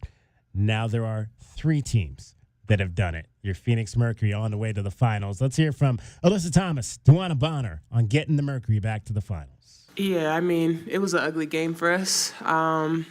They gave everything they had. We knew they were going to, challenge us today, and just proud of how we responded. We could have easily given up. We could have been headed to Minnesota right now, but we stuck together. We dug deep on defense, and, DB hit huge shots down the stretch for us, and, we were able to close out the win. DeWanna, for you, what did it mean to deliver for Phoenix again like you always have? I don't know, living in the moment, honestly. I've been here before. I haven't been shooting well throughout the playoffs, and my teammates just kept telling me, keep shooting, forget it. Forget the other games, and that's what I've been doing. Shoot. So just happy those balls went in at that moment because I could not go back to Minnesota. AT and DB, I feel like this is the millionth time I've talked to you guys in playoffs at this podium. So you clearly have the experience and you've been here before. So how has that bolstered you in a new place for you, AT, and back to your old place, DeWanna? Coming here, I didn't want any drop-off. Playoffs is a standard for myself, and coming here, their history with winning championships, I just wanted to keep that going, and we have a group that believed in that. We've stayed the course. We've had our adversity, and we're back in the finals, which is extremely hard to get to, and no one picked us, and we're going to just continue to believe in ourselves. I'm home. That's all. I'm home. I'm back to where it all began. The love has been real since I've been back here, and there's no greater feeling than putting on that jersey for me. I did it for 10 straight years, and then to come back and put it back on, it still feels the same. Different number, but nothing feels better than wearing Mercury across my chest. And every single night, going out there with them and them welcoming me in the second half of the season has been nothing. It just felt like the perfect fit. Like we didn't have a drop off, and they were already playing well, and I just kind of, molded my way in there. So I'm just home. It just feels good. That's all. DeWanna Bonner couldn't get her number back from before. We'll have to see what that number was and who's wearing it now. Like there wasn't a deal to be made there to get that number back from when she played here for 10 straight years. All right, we'll talk some more Mercury if you want to get in on that conversation. 520-848-1290, 520-848-1290. Right now, we welcome back to the family, Cricket, who's, of course, off camera. Am I sitting in the wrong place? No, you're good. I just have to fix your camera. Cricket, welcome back. How was vacation? It just flew by. I didn't even really do anything, but it just flies by, Yeah, I would imagine that it does. Did you hear the big news today? Is it celebrity news? It is. Yes, I think I did. Keith Urban and Nicole Kidman are separating. Yeah. Is that a shocker to you? Because I didn't yet need. I don't really. I mean, I know they've been a really tight couple for a long time, but sometimes you never know what's going on in somebody's house, right? Yeah, I mean, I'm kind of shocked. They were like the perfect couple. But I guess not. I guess I was wrong. I didn't even know they were a couple, so that's how far removed I am What? from all of that. What? I didn't. You did not know that Keith Urban and Nicole Kidman were married? I was not aware of this. Wow. I hadn't Jeez. thought about All Keith right, Urban in a long time. That's almost or like Nicole Kidman. That's almost like that night. I've told this story before. That's almost like that night I had to get up off the stage on TV because my anchors did not know that Purple Rain had been a movie. So they thought that was just a song. They didn't even know that there was a movie that existed. And to be fair, I haven't paid attention to Nicole Kidman since what? I had to watch Moulin Rouge for a theater production. So it's like that's the last time I ever thought about her. For me personally. So what happened? Did you ever see The Others? I did not. That's a really, really, really good movie. Okay, I'll have to look especially in October. Okay. I'm looking for new Halloween movies now. So what happened below deck? Anything interesting happened below deck? I'm so glad that season's over. It was really painful. That whole season, I was kind of counting down the episodes. Like, it was bad. Painful enough that you won't watch it anymore? Or this was just one of those seasons that had to be over so we can get to the next one? It was just a bad season. Like, the cast members, I just was really bad. But there's a new season that starts tonight. Oh, wow. So, yay. So they just go right into there's no break? They just give you the next season right away? Usually, yes. I mean, the cruise ship industry never ends, guys. It's 12 months a year. Is it all the same ship, or do they go? Is it like different ships in different places? Is it like below deck Australia, below deck Caribbean, below deck Hawaii? Do they do it like that, or? Well, there's usually always a different luxury yacht. Okay. There's like sailing yacht. There is below deck Mediterranean. There was a below deck Down Under. Then there's just below deck, and then there is. Now I forget. There was, I think it was Below Deck Adventure. That one was pretty bad too. All right. Okay. I have a show suggestion for you. Since J-Dub suggested something to me, I'm going to suggest something to you. This is similar to Below Deck, but it's have you ever seen any of the shows like 911, whatever, like these like emergency kind of? Yeah. There's a show called Dr. Odyssey, which is all about a doctor setup on cruise ships and how they have to solve medical emergencies based on different themes of cruises that they go on. Like there's one that's completely dedicated to plastic surgery. There's one dedicated to something. Like it's a very bizarre and interesting show, and how the crew seemingly hits dock and then they bring in a whole new cast of weirdos. And then it's like the next episode they bring in a new cast of weirdos. And it's very bizarre. I wrote that down because I have a terrible memory, but I'm going to look into that. That sounds good. Yeah, it's on Hulu if I recall correctly, and it's very interesting. Dr. Odyssey. Here we go. All right. Well, welcome back, Cricket. Thank you. And she's getting you home every 20 minutes on the fives with your traffic and your weather. And from the AutoNation Honda and BMW of Tucson Traffic Center, it's Wildcats Radio 1290 traffic. With collisions reported, Golf Links and Kolb Road, Sandario, and Twin Peaks. Up in the foothills, Sunrise Drive and Kolb Road is clearing, and also expect some backups, some slowing westbound on Ajo at Mission. The 68, the overnight low, 95 tomorrow, and 91 now. I'm Cricket with your Wildcats Radio 1290 traffic and weather together. This report is sponsored by Prime Big Deal Days. Looking for a kitchen upgrade? Prime Big Deal Days are coming. But even if that's not on your list, there will be deals on all kinds of must-haves. Up to 40% off. Shop Prime Big Deal Days on October 7th and 8th. The jungle has moved afternoon, so grab your best Tucson tuxedo and join us on the Jim Rome Show weekdays from noon till 3 p.m. right here on the flagship home of your Arizona Wildcats, Wildcats Radio 1290. Wildcat fans, join us at Arizona Stadium Saturday, October 4th at 12 noon for Hispanic Heritage Day as your Arizona Wildcats take on the Oklahoma State Cowboys. There's nothing better than an Arizona football game day, from the tailgating scene to the action on the field, alongside 50,000 of your closest friends. Get your tickets now by calling 520-621-2287, that's 621-CATS, or by visiting ArizonaWildcats.com/FB. Cats Cowboys, October 4th. Bear down. Essential Pest Control leaves bugs belly up with science. You mean they don't use yesterday's newspaper? No, they use the latest in technology and innovation to eliminate bugs, bees, termites, weeds, and more. So no as seen on TV salt guns? Nope, only solutions that target insect biology, using chemistry to help protect the environment, people, and their pets. You are so smart. Essential Pest Control leaves bugs belly up. Call 886-3029 or visit essentialpest.com. Here's your shot at winning $1,000. It's $5K a day on Wildcats Radio 1290. Text the national keyword WAGE right now to 95819. That's WAGE to 95819. We'll text you back to confirm your entry. Data and message rates may apply. Please don't text and drive. Your shot at $5K a day is happening now. Listen for the national keyword 5 times each weekday. Then text the keyword to 95819. 5 winners, $1,000 each. $5K a day. This sandwich, it's a complete game changer.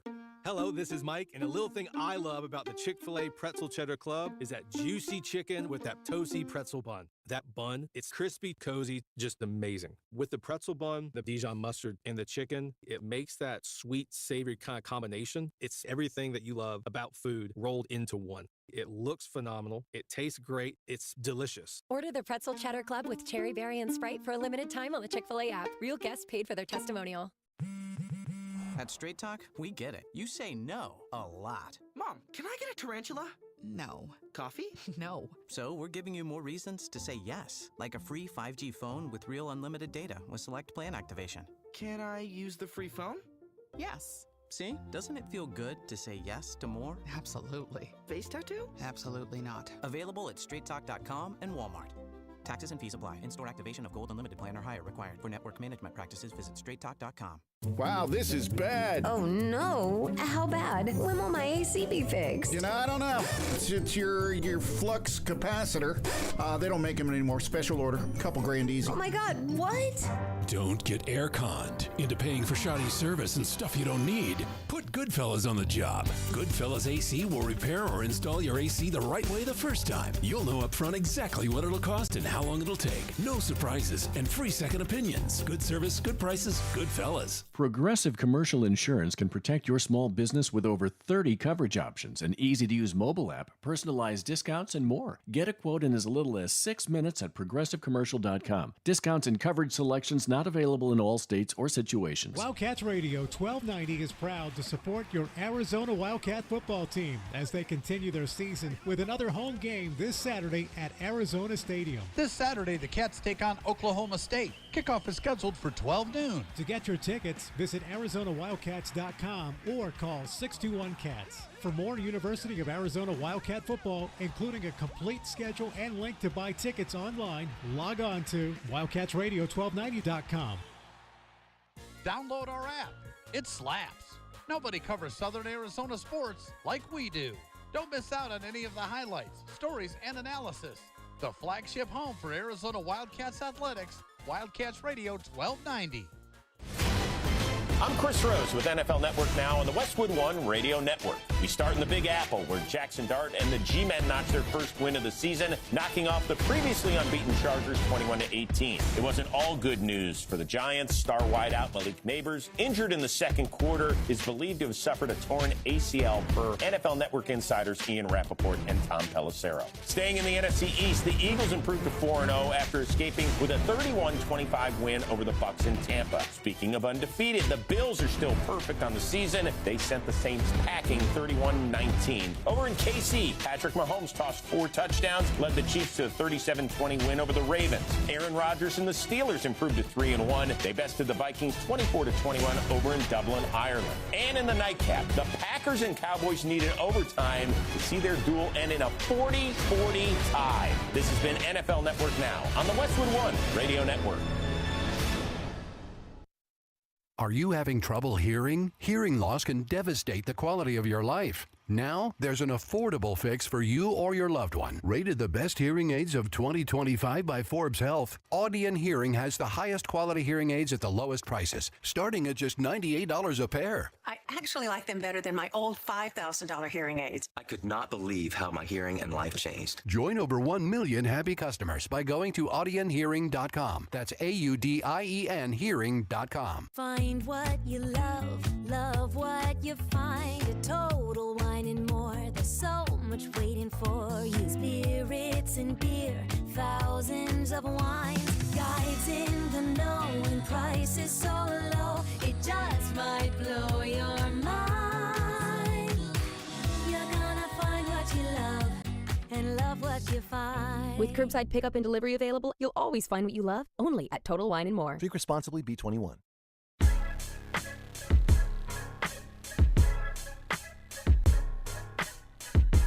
DK on the sports tip. Wildcats Radio 1290.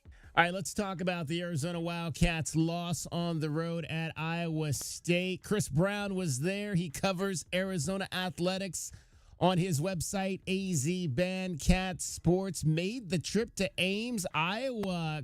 Chris, tell me, I know you go on the road on occasion, but how many road games are you going to try to make this year? Is this going to be a regular thing for you to get out on the road with the Wildcats?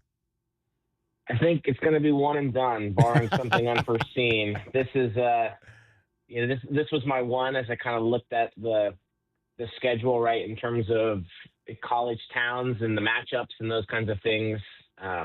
Ames certainly piqued my interest, and with it being the season or the Big 12 season opener and all of that stuff, it just felt like an opportune time and destination to visit. All right, for folks that don't know, Chris Brown, a graduate of the University of Arizona, was a member of the Pride of Arizona marching band. So Chris brings a little bit of a different perspective to his coverage of the Wildcats. First of all, let's talk about the ambiance of what you saw, because again, we're starting to go into these new places. Last year we went into Manhattan, Kansas, and everybody was in purple. This year we go into Ames, Iowa, and everybody's dressed in white. 60,000 people yelling their heads off. Describe the atmosphere, what you saw from the time you got there, how it works prior to game day, how it works on game day, and what kind of stood out to you. Yeah, it blew me away. I'm actually working on a piece right now outlining and detailing what I'm calling the tour to Ames. Just all the spots that we checked out, all the people we met. I heard throughout the trip people talking about this term Iowa nice, which really just is a way to describe kind of the hospitality and the types of folk that are there in Ames and in Iowa, and it couldn't be more true.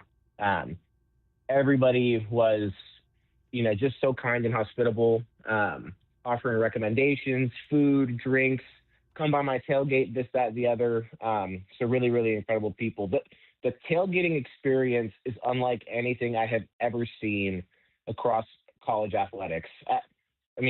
If there were 60,000 people in the stadium, there were probably 100,000 plus in the lots and the areas surrounding Jack Trice Stadium on Saturday. They've got a whole lot with paved concrete pads and water and power and sewer hookups for RVs to go and camp the night before, with a big pedestrian bridge that leads over the road and into the stadium. The lots surrounding the area were packed, from brim to brim. It really was just a remarkable sight. And it's one of those things, like every time, we travel and visit somewhere else, it's like, man, the Big 12 does not mess around with football. Like, they take it so seriously. It's really cool to see. It's your Arizona Insider segment. We're chatting with Chris Brown, AZ Bandcat Sports. He was in Ames, Iowa, covering the U of A Iowa State football game. Your Arizona Insiders are brought to you by Modelo, brewed for full-time Cats fans. Modelo, an official corporate partner of Arizona Athletics. Now, Chris, you also saw the band play a performance, their band, while you were there. That's correct. Yeah, so they have something similar to the Wildcat Walk that Arizona does, called the Spirit Rally. And so the band lines up and they play the team into the athletic facilities and that sort of stuff. And then they march over to the Alumni Center sort of similar to how the Pride of Arizona does their post-game concert, where they march from Arizona Stadium to the admin building in the bell tower and play after the game. The Iowa State marching band does that before the game. So they go over there, they run down, they have a color guard feature, a drumline feature.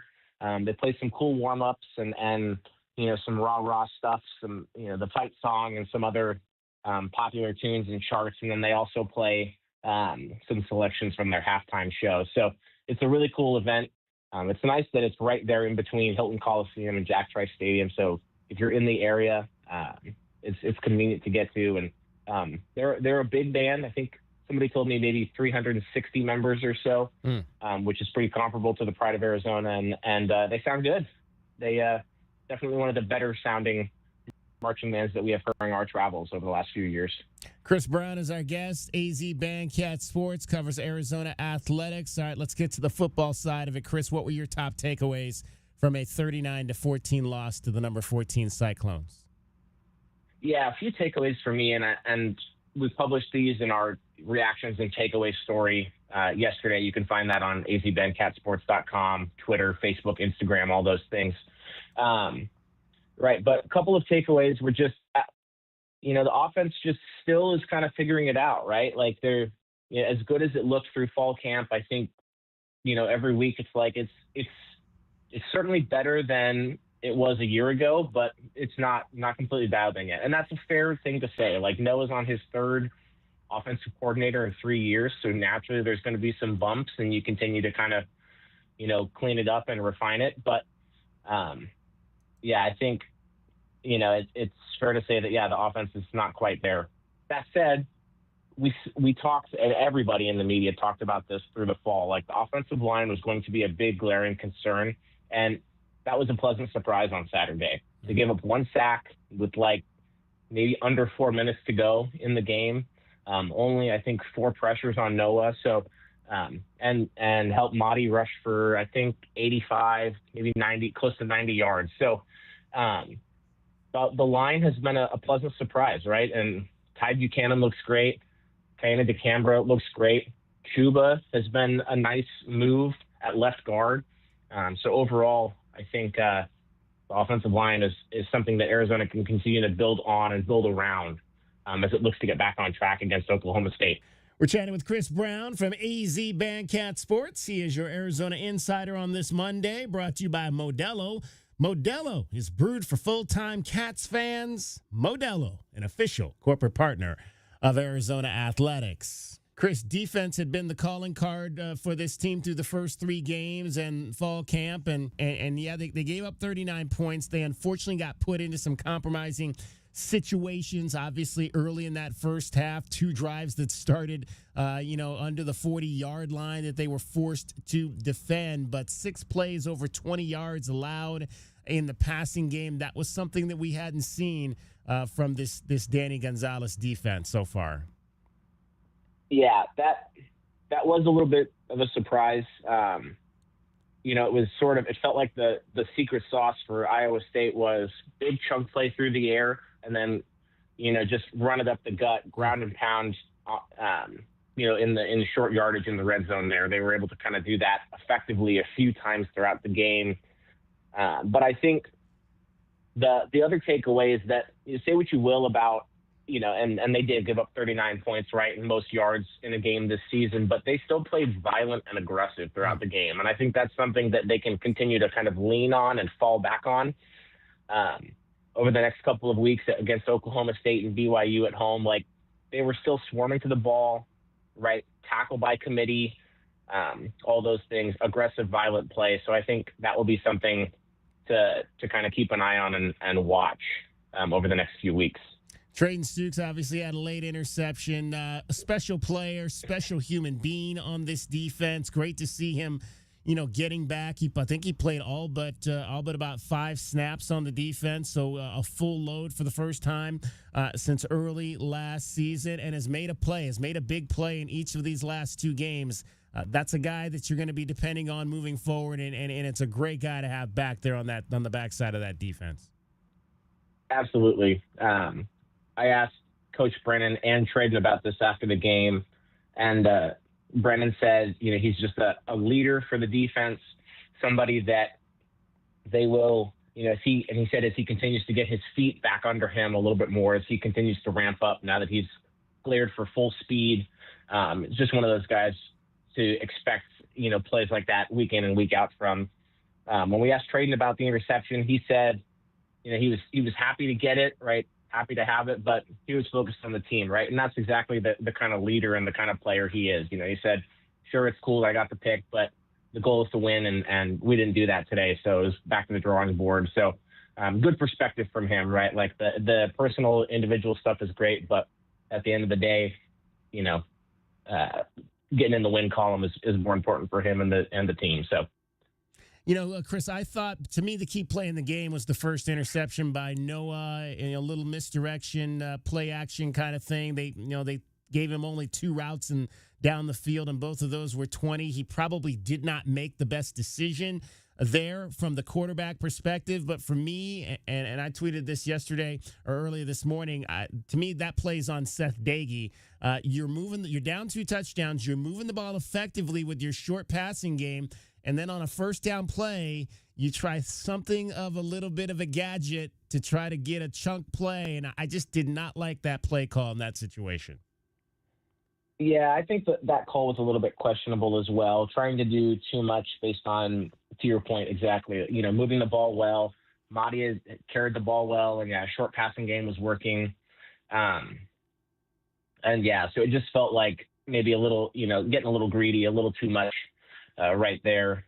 But I think, as much as I would agree with you, the interception was the turning point. I think the other thing, and we haven't talked about it here, is just overall the impact that special teams had on the game. Yeah.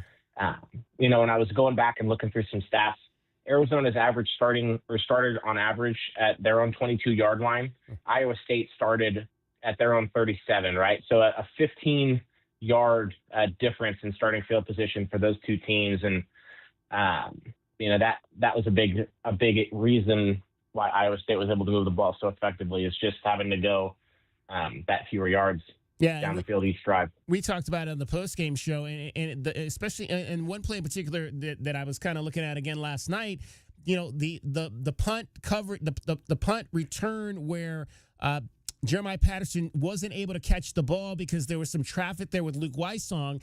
Not necessarily a mistake by him letting that drop because you want to be safe versus sorry, but that ball hit at the 31-yard line. They downed it at the 14. That cost you 17 yards in that respect. And again, not necessarily a mistake, but a situation where you lost valuable yardage there and were forced to start from within your 20, and plays like that make a huge difference in a game like this when you're talking about being on the road and having to navigate all of those factors. Chris, obviously 3-1 on the season. I had them at 2-2 preseason after 4 games, so they're ahead of schedule as far as I'm concerned.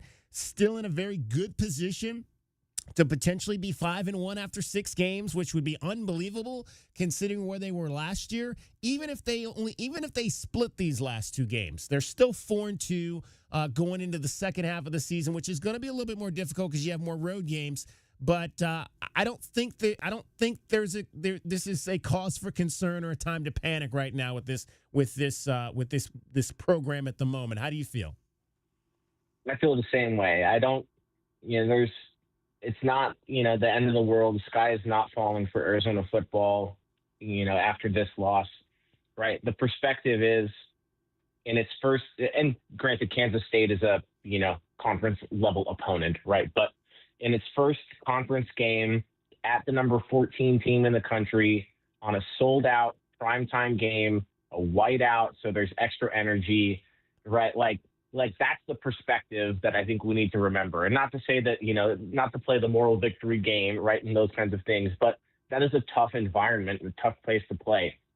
Like the consistency and the standard that Matt Campbell has built there was on full display. So I think that is important to remember as we kind of look at the one loss. But I agree with you. I think it's very realistic that Arizona could be 5-1 after the next 2 weeks, right? they are already halfway to a bowl game. And I think that was the expectation, the standard that Arizona fans wanted to see this year was, right, we want to see an improvement in all three phases. We want to see better effort and energy, kind of the red line stuff that Brent Brennan talks about consistently. And I think we're seeing that in all three phases, and a bowl game. And so, right, it's very realistic that Arizona is one game out from a bowl game by the middle of October, and that's a great spot for Brent Brennan and company to be in. Well, and to capitalize there on what you said also, Chris, I hope that the fan base here is watching what they're seeing in these other places. I mentioned Manhattan last year and Iowa State this year and BYU last year. I mean, I've said it before, I'll say it again. Tucson has got some work to do. This fan base has got some work to do to match what we're seeing in these other locations on game day to help put this program on that level where teams come in and it's very uneasy for them to try to get out of here with victories. Yeah. I think Arizona fan base is great, right? They show up, but the trips to the Midwest, right, where football really is the sort of pride and joy of these towns like Manhattan and Ames. It's a good reminder that like there's room for improvement. And that's not to say again that the fan base isn't doing a good job, but it's like, I mean, it's just, wow, that is the reaction, right? Every time, because we were in Manhattan last year too. That was our road game. And, being in Ames this year, like it's those places are the gold standard, the gold star for what tailgating and cheering on your team can look like and looks like in the Big 12. So, Chris Brown, AZ Bandcat Sports, azbandcatsports.com, and on all the social media platforms covering your Arizona Wildcats, giving you a behind-the-scenes perspective as well as what he saw in Ames, Iowa this past weekend. Chris, always appreciate the chance to talk to you. Keep doing great work with the website. Thank you so much, DK. Appreciate the invite as always, and look forward to chatting with you again soon. Chris Brown. There you go. Cheers to you too, brother. Chris Brown, AZ Bandcat Sports. Cricket is back, getting you home every 20 minutes on the fives with your traffic and your weather. From the AutoNation Honda and BMW of Tucson Traffic Center, this is Wildcats Radio 1290 Traffic and Weather Together. With collisions reported in Naranja and La Cañada and Naranja, Kolb and Golf Links, Sandario and Twin Peaks. Earlier on Craycroft South, the Speedway, that was a vehicle into a pole. Also expect some slowing near Ajo and Keno due to road work. 68 the overnight low, 95 tomorrow, and 90 now. I'm Cricket with your Wildcats Radio 1290 Traffic and Weather Together. This report is sponsored by Rooter Ranger 24/7 Plumbing, Sewer, and Drains. For fast, affordable plumbing and emergency drain services, call Rooter Ranger and get out of plumbing danger. RooterRanger.com. 888-7-RANGER. Get you out of plumbing danger. AutoNation Honda Tucson at the Auto Mall is your premier automotive destination in town. Explore the new 2025 Honda models and extensive collection of pre-owned vehicles. Experience no-hassle financing and our no-haggle one-price selection. Visit AutoNation Honda Tucson at the Auto Mall today. If you have unfiled taxes or are in debt to the IRS, this is important news. Did you know the IRS has programs specifically designed to help people struggling with tax debt? Powerful tax assistance programs that can save you thousands if you qualify. No one knows these programs better than the experts at Optima Tax Relief, America's most trusted tax resolution firm. A+ rated by the Better Business Bureau, their award-winning tax attorneys and licensed professionals have resolved over $1 billion of tax debt for their clients. One call to Optima can start the process, helping to put an end to your worries about wage garnishment, asset seizure, and other aggressive IRS actions. Find the best options to solve your tax problems. Call the experts at Optima Tax Relief today for a free consultation. Call 800-410-6744. 800-410-6744. 800-410-6744. Optima Tax Relief. Some restrictions apply. For complete details, please visit OptimaTaxRelief.com. Tobacco Barn presents the continuing saga of Captain Tobacco. My hero. To advertise up to 40% off at Tobacco Barn, paying no city or state sales tax, and saving up to $3 off with a coupon at TobaccoBarnTucson.com, I'm going to jump from this airplane at 30,000 feet. I hope he's careful. It's Tucson's only place to save up to 40% on all your favorite tobacco products. You'll pay no city or state sales tax because they're on the reservation. Wait, where's the ripcord? And save up to another $3 off with the coupon at TobaccoBarnTucson.com. Oh no, he forgot his parachute. I did it! Hooray! That's why I'm Captain Tobacco. Captain, you seem a little shorter. I prefer vertically challenged, my dear. Tobacco Barn, Nogales Highway just south of Valencia. Check TobaccoBarnTucson.com. Or did everyone else get taller? Oh, brother. This is Ron. I'm the president of Alaskan AC. Our main job is keeping you comfortable, and we hope that puts a smile on your face. But we recently met someone we just made smile just by being on the radio. I giggle every time I hear you guys come on. My daughter laughs at me because I can hear the jingle start and I immediately turn the volume up. That's our new friend Charisse. Not a customer, just somebody who needed a laugh, and we just happened by. My husband passed away 5 years ago. I was diagnosed with cancer 5 years ago. I fell into a very dark depression. You guys make me so happy, so I can't say thank you enough. I really, truly can't. That's awesome. No matter how we made you happy, we just want to say thanks. You're the reason we've been keeping Arizona chill since 1972. The Grizz cracks me up, and I've actually repeated it to people because some of them don't know who you guys are. So I have to say, oh, you have to listen to them. They're so funny. Reach out anytime at AlaskanAC.com. Progressive Commercial Insurance flexes to fit your business's needs. From quick repairs to adjustable coverages and even payment options, Progressive Commercial makes it easy to get what you need. Quote today in as little as 6 minutes at progressivecommercial.com. Hey, it's David Kelly, DK on the Sports Tip. Are you someone who has a passion for music and sports and is interested in starting a career in radio? Well, our promotions department is looking for hardworking, dedicated people to join our Promotion Street team. If you're outgoing, have a solid work ethic, and a flexible schedule, then this may be the job for you. For more information, visit WildcatsRadio1290.com or apply now at CumulusMedia.com. Clean driving record required. Must be 18 years or older to apply. If only there were a little bitty song to remind me where to get my next vehicle. How about this? O'Reilly Chevrolet. That's perfect. I'm Bill Ryder of the Sports Minute. News of the Kansas City Chiefs' demise were greatly exaggerated, and that's been aided by the fact that the Chargers, in a debacle against the Giants, couldn't maintain the lead that they'd built. But Mahomes is exceptional, and the Chiefs have done what they always do, resurrected their season. The Chiefs will be the best team in the AFC when it's all said and done, and the AFC West will rue the fact they didn't put them down when they could. I'm Bill Ryder.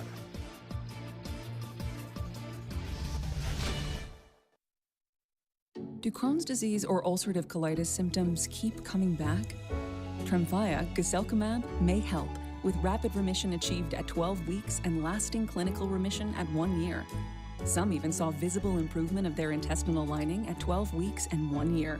Tremfya is a prescription medicine used to treat adults with moderately to severely active Crohn's disease and adults with moderately to severely active ulcerative colitis. Serious allergic reactions and increased risk of infections and liver problems may occur. Before treatment, your doctor should check you for infections and tuberculosis. Tell your doctor if you have an infection, flu-like symptoms, or if you need a vaccine. Healing is possible with Tremfya. Approximately 3 out of 10 patients were in endoscopic remission at 1 year, based on areas visualized on colonoscopy, which may not represent the deeper bowel layer or entire GI tract. Individual results may vary. Ask your doctor about Tremfya today. Call 1-800-526-7736 to learn more or visit TremfyaRadio.com.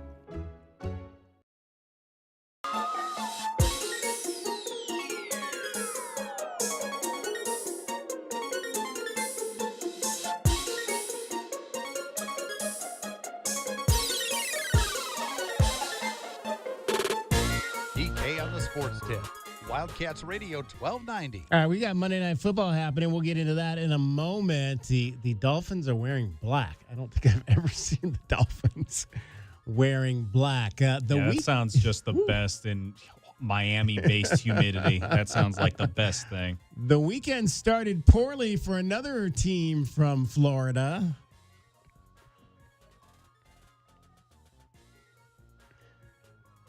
Florida State on Thursday.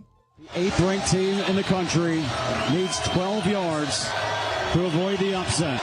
Virginia brings the blitz. Castellanos in trouble. Hit as he throws. Hangs it up towards the end zone. And it's intercepted! Virginia has done it! All heaven has broken loose! The kids of the Commonwealth swallow the field! 46-38. Virginia has taken down Florida State. I like that. The kids of the Commonwealth have swallowed the field. Not just the kids. It was the adults, the grandparents, the uncles, the everybody got on that field. Everybody was on the field. Well, hey, it made us a winner in our BetMGM Network top plays of the day from this weekend. We had Virginia plus 7 points over Florida State, so we picked up a victory there. We also won our college game on Saturday.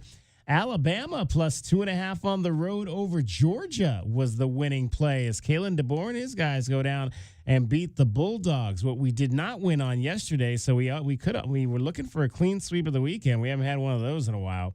Was we had Caleb Williams over 1.5 passing touchdowns, so we needed 2 there, and we only got 1 in that game. However, the Bears did go on the road and beat the Raiders yesterday 25-24, so 2 consecutive wins for Caleb Williams and the Bears as the Raiders under Pete Carroll fall to 1-3 on the season. There you go. Monday Night Football, 2 games tonight. One of those games is already underway, so we'll tell you what we've got on that game because we do have a play on it. I should have gotten this to you earlier. But we've got the Jets and the Dolphins over 44.5. So I guess there's a belief that these two teams, because they're so bad, are going to put up points tonight. Something tells me this might be like a 10-6 game. But we'll wait and see. Right now, it is 3-0 Dolphins with about 11 minutes to go in the second half. So I don't know if we're getting to that number tonight, 44.5. Let's get you another play on the game that's coming up here at 5:15. That's the game you'll hear over on our sister station, Freedom 1400 at 5:15. The Cincinnati Bengals and the Denver Broncos. What is the play there? A pair of Monday Night Football matchups. I'm Joe Ostrowski here to help you beat the books with the BetMGM Network. Week 4 wraps with the Jets at the Dolphins overlapped with the Bengals and Broncos. Denver's only win was an unimpressive showing against Tennessee, the worst team in football. Cincinnati not as bad as they played last week. Bengals plus 7.5. I'm Joe Ostrowski from the BetMGM Network. Bet smarter and beat the books. Download the BetMGM app today. Please gamble responsibly. All right, so we got the Bengals plus 7.5. That is on the road at Denver tonight over the Broncos at minus 110 currently at BetMGM Network. That means your $12.90 bet will get you back $11.73. Head on over to Casino del Sol, Sol Sports, and bet in person if you'd like. We also have a second play on this game, a prop play of sorts. We've got the Broncos over 26.5 points scored as a team in this game tonight. So the play there is to take the Broncos. And so they've scored this year 20, 28 in a loss, and 20 in a loss. But the play tonight with the Bengals having some issues on the defensive side is to take the Broncos over 26.5 points. That's at minus 130. So your $12.90 bet will get you back $9.92 there. All right. So we won twice over the weekend. We're back under $300 in the hole. That's a good thing. So we'll take whatever we can get so far this week. All right, Dragon Ball is here. He has got everything happening. I understand we are now going to chat at 5:20. We're going to chat some more Arizona soccer. Head coach Becca Moros is going to join us on the show. Coming up at 5:20, we will chat with the head coach of your Arizona women's soccer team and find out how she thought about the weekend in which they were able to get a couple of victories in Big 12 conference play. Dragon Ball's got sports here in Southern Arizona as well as around the world. Well, looking around the campus for the past weekend results at the University of Arizona, the Wildcats had some highs and lows on volleyball. They beat Kansas State 3-1, only to take a tough loss, going 0-3 against the number 18 ranked Kansas Jayhawks in an 0-3 sweep there. Cross country had a strong showing at the Dave Murray Invitational. The men finished in first place, the women coming away with second place on their side. Meanwhile, soccer also showed off their scoring ability. They put up 3 goals in a way to beat Oklahoma State. And while the Diamondbacks couldn't find their way into the postseason in the final weekend, the franchise does still believe that Torey Lovello will be their guy, as they have seen that they will retain him for next year. Now, when asked about what it would mean to stay in Arizona, he said the following after the last game against the Padres. It's everything to me. I represent the entire state of Arizona, and I do that as proudly as I possibly can every single day. So it's a real thing, and I love putting it on. It's all I've known for the past, I'm 60, so the past 55 years, I'm in T-ball. Putting it on Saturday mornings meant a lot to me, and it still does, and it never will stop. The Diamondbacks have some decisions to make this offseason. Zach Gallen slated to become a free agent, while Lourdes Gurriel Jr. could potentially opt out of his player option this offseason. We have a doubleheader on Monday Night Football right now. As we heard, again, the Jets and the Dolphins currently ongoing right now out in Miami. And the Dolphins just scored a touchdown with Darren Waller getting a 4-yard touchdown pass from Tua Tagovailoa. That's now 10-0 in favor of the Dolphins. Meanwhile, on our sister station, 1400 KTUC, you'll have the Bengals and the Broncos. Again, the Bengals trying to avoid their second loss, while the Broncos hoping to get back to 500 at 2-2. I'm Dragon Ball with your 2020 Sports Update on Wildcats Radio 1290. The jungle has moved afternoon, so grab your best Tucson tuxedo and join us on the Jim Rome Show weekdays from noon till 3 p.m. right here on the flagship home of your Arizona Wildcats, Wildcats Radio 1290. From the AutoNation Honda and BMW of Tucson Traffic Center, it's Wildcats Radio 1290 traffic and weather together. Collisions reported Golf Links and Kolb Road, and also a wreck at Naranja and La Cañada. Some busy travel on Grant Road at I-10 and also westbound Speedway Boulevard approaching I-10. 68 the low, 95 tomorrow, and 91 now. I'm Cricket with your Wildcats Radio 1290 traffic and weather together. This report is sponsored by the Harlem Globetrotters. This isn't just a game. It's a once-in-a-generation event. The Harlem Globetrotters 100-year tour. Come be a part of a legacy that never stops. Be there when history is made. The Harlem Globetrotters 100-year tour. Get your tickets today at harlemglobetrotters.com. When night falls, terror rises. Tucson's ultimate haunted experience is back. Terror in the Corn. 4 bone-chilling nightmares await. The pumpkin plague, where rotting vines strangle the living and the harvest never dies. Blood Moon Ranch, when the moon turns red, the slaughter begins. Chainsaws roar and no one gets out alive. Funhouse Nightmare. Step inside the twisted funhouse where the clowns don't want laughs. They want blood. Bleakmore Asylum, where the walls whisper, the gates slam shut, and the madness won't let you go. 26 years of terror, and we're just getting started. Halloween begins at TucsonTerrorInTheCorn.com. Same location, Avra Valley Road. Open weeknights in October. Enter if you dare. And this Friday, we have a sweet deal for you from Terror in the Corn. You can get an admission ticket into Terror in the Corn for just $17.50, originally $35. And this sweet deal will go on sale this Friday morning at 8:30 at WildcatsRadio1290.com. This is Ron. I'm the president of Alaskan AC.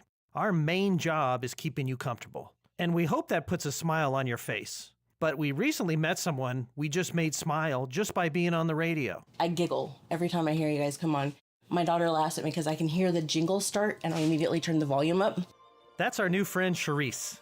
Not a customer, just somebody who needed a laugh, and we just happened by. My husband passed away 5 years ago. I was diagnosed with cancer 5 years ago. I fell into a very dark depression.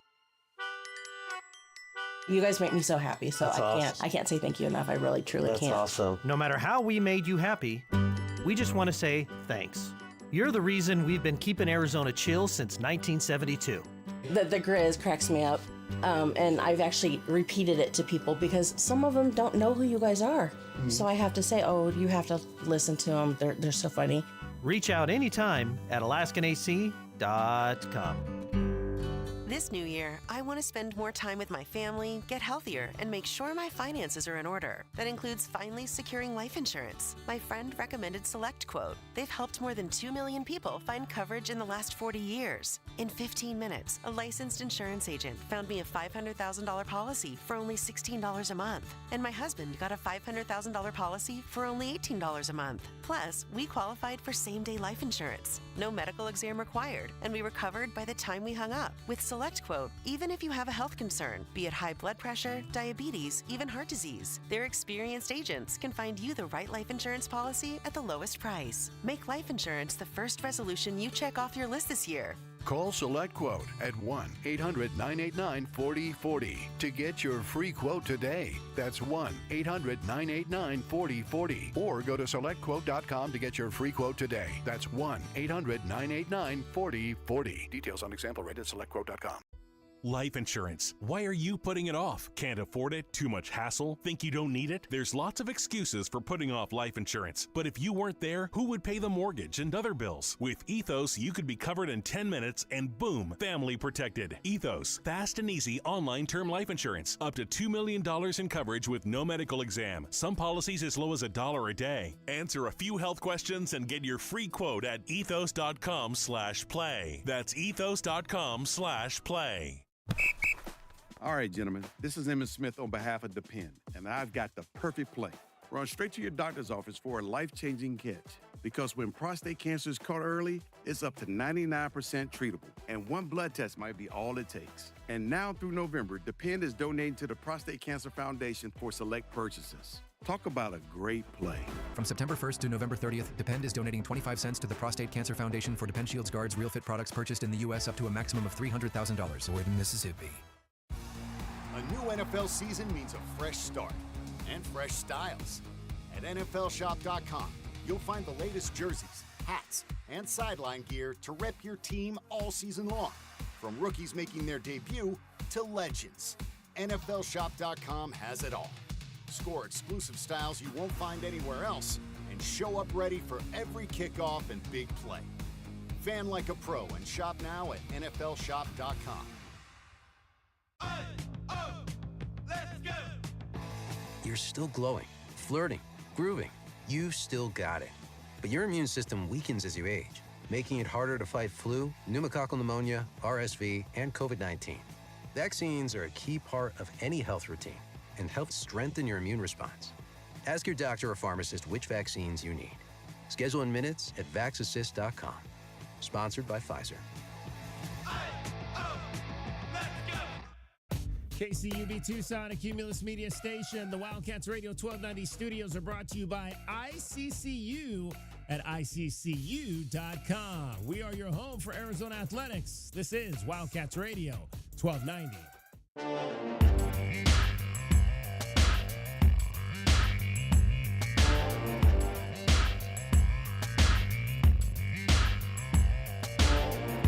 DK on the sports tip.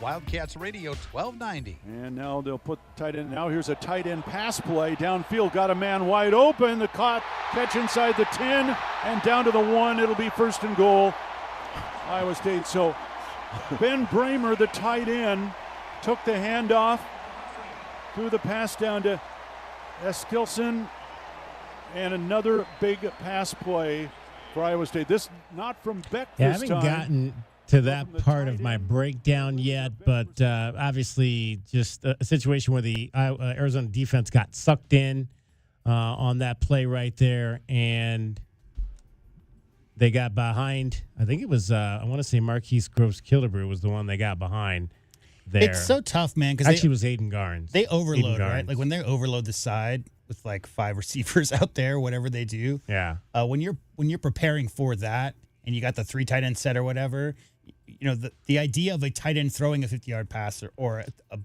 going deep is not generally 1, 2, 3, 4, 5, 6, or 7 of what you're preparing for. Exactly. Yeah, no, the amount of trick plays Iowa State brought out in that game. I mean, that was the first time I'd seen the swinging gate being used in a football scenario in college level in like maybe 6-7 years. And that's what I meant about, dive. I mean, they spent so much time between the tackles. And you just get that mentality, DK, of you got to stop this, 4 yards, 5 yards up the middle.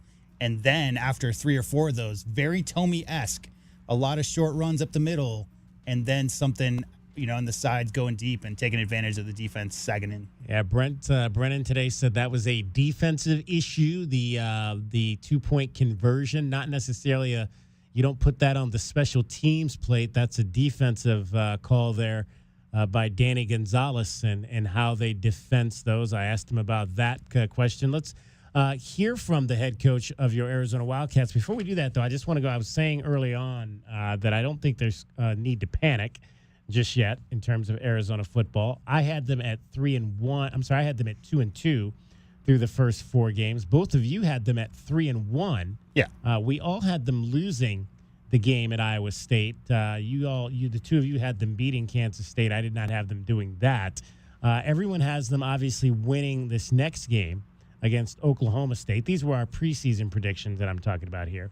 That was before fall camp. That was about 2 months ago. Yeah, this was right as camp was starting. And then me and Dragon Ball have them losing to BYU. You have them beating BYU. So J-Dub's the only one that has them 5-1 after 6 games. I have them 3-3. At least this is, again, preseason picks. I had them at 3-3 after 6 games, and Dragon Ball had them at 4-2 after 6 games. Not that they have a chance to be any of those. Not that total yardage is the be all end all, but if you look at the stats from that game, guys, both teams. The Arizona defense was good. Mm-hmm. Yeah, they weren't good on 5 plays, right? Pretty much 6. A whole bunch of 1-yard runs from the 1-yard line is where all the scoring came from. So I don't think there's anything to hang your hat over. Nope. Just turn those 5 plays around. It's maybe a different ballgame. All right, let's hear from the head coach of your Arizona Wildcats, Brent Brennan, this afternoon in his weekly press conference about the loss in Ames, Iowa. All right, thanks for coming. Obviously, everybody in the building is disappointed with the performance last weekend at Iowa State. They're a good football team, and I give them a lot of credit. Coaching staff, their players, how they played. I thought their quarterback was excellent in that game. And so, for me, the biggest thing there was just our lack of execution when we talk about red line, and that part was frustrating and disappointing. And so, yesterday was a good day for us to assess everything, get back to work, reset, and I think a huge part of red line is accountability and own it, fix it, and that's what we had to do as coaches and as players, and that's what we dove into yesterday. It's a big week for us, right? We've got a really tough opponent coming in here in Oklahoma State. I know we've got a lot of things going on this weekend, which is going to be a great weekend for just Arizona athletics altogether. We're excited about the Hispanic Heritage Game. I think that's always a really special game in this city, in this stadium, and so we're looking forward to that. But more above all things, I'm looking forward to getting back on the practice field tomorrow with this team. I'm looking forward to attacking the process that's going to give us a chance to play the kind of football we want to play at Arizona. I'll take your questions. So after watching the film of the passes with Noah and the receivers, what did you take away on how that wasn't able to get going? I think it was a combination. I think I mentioned this the other night, a little bit of him, at times, him getting moved off his spot, and then I think he missed a couple throws. And I think that's just, that was frustrating and disappointing. And knowing Noah Fafita, he's going to dive into the process, is going to give him a chance to hit those throws, because no one cares more about this football team and this football program than he does.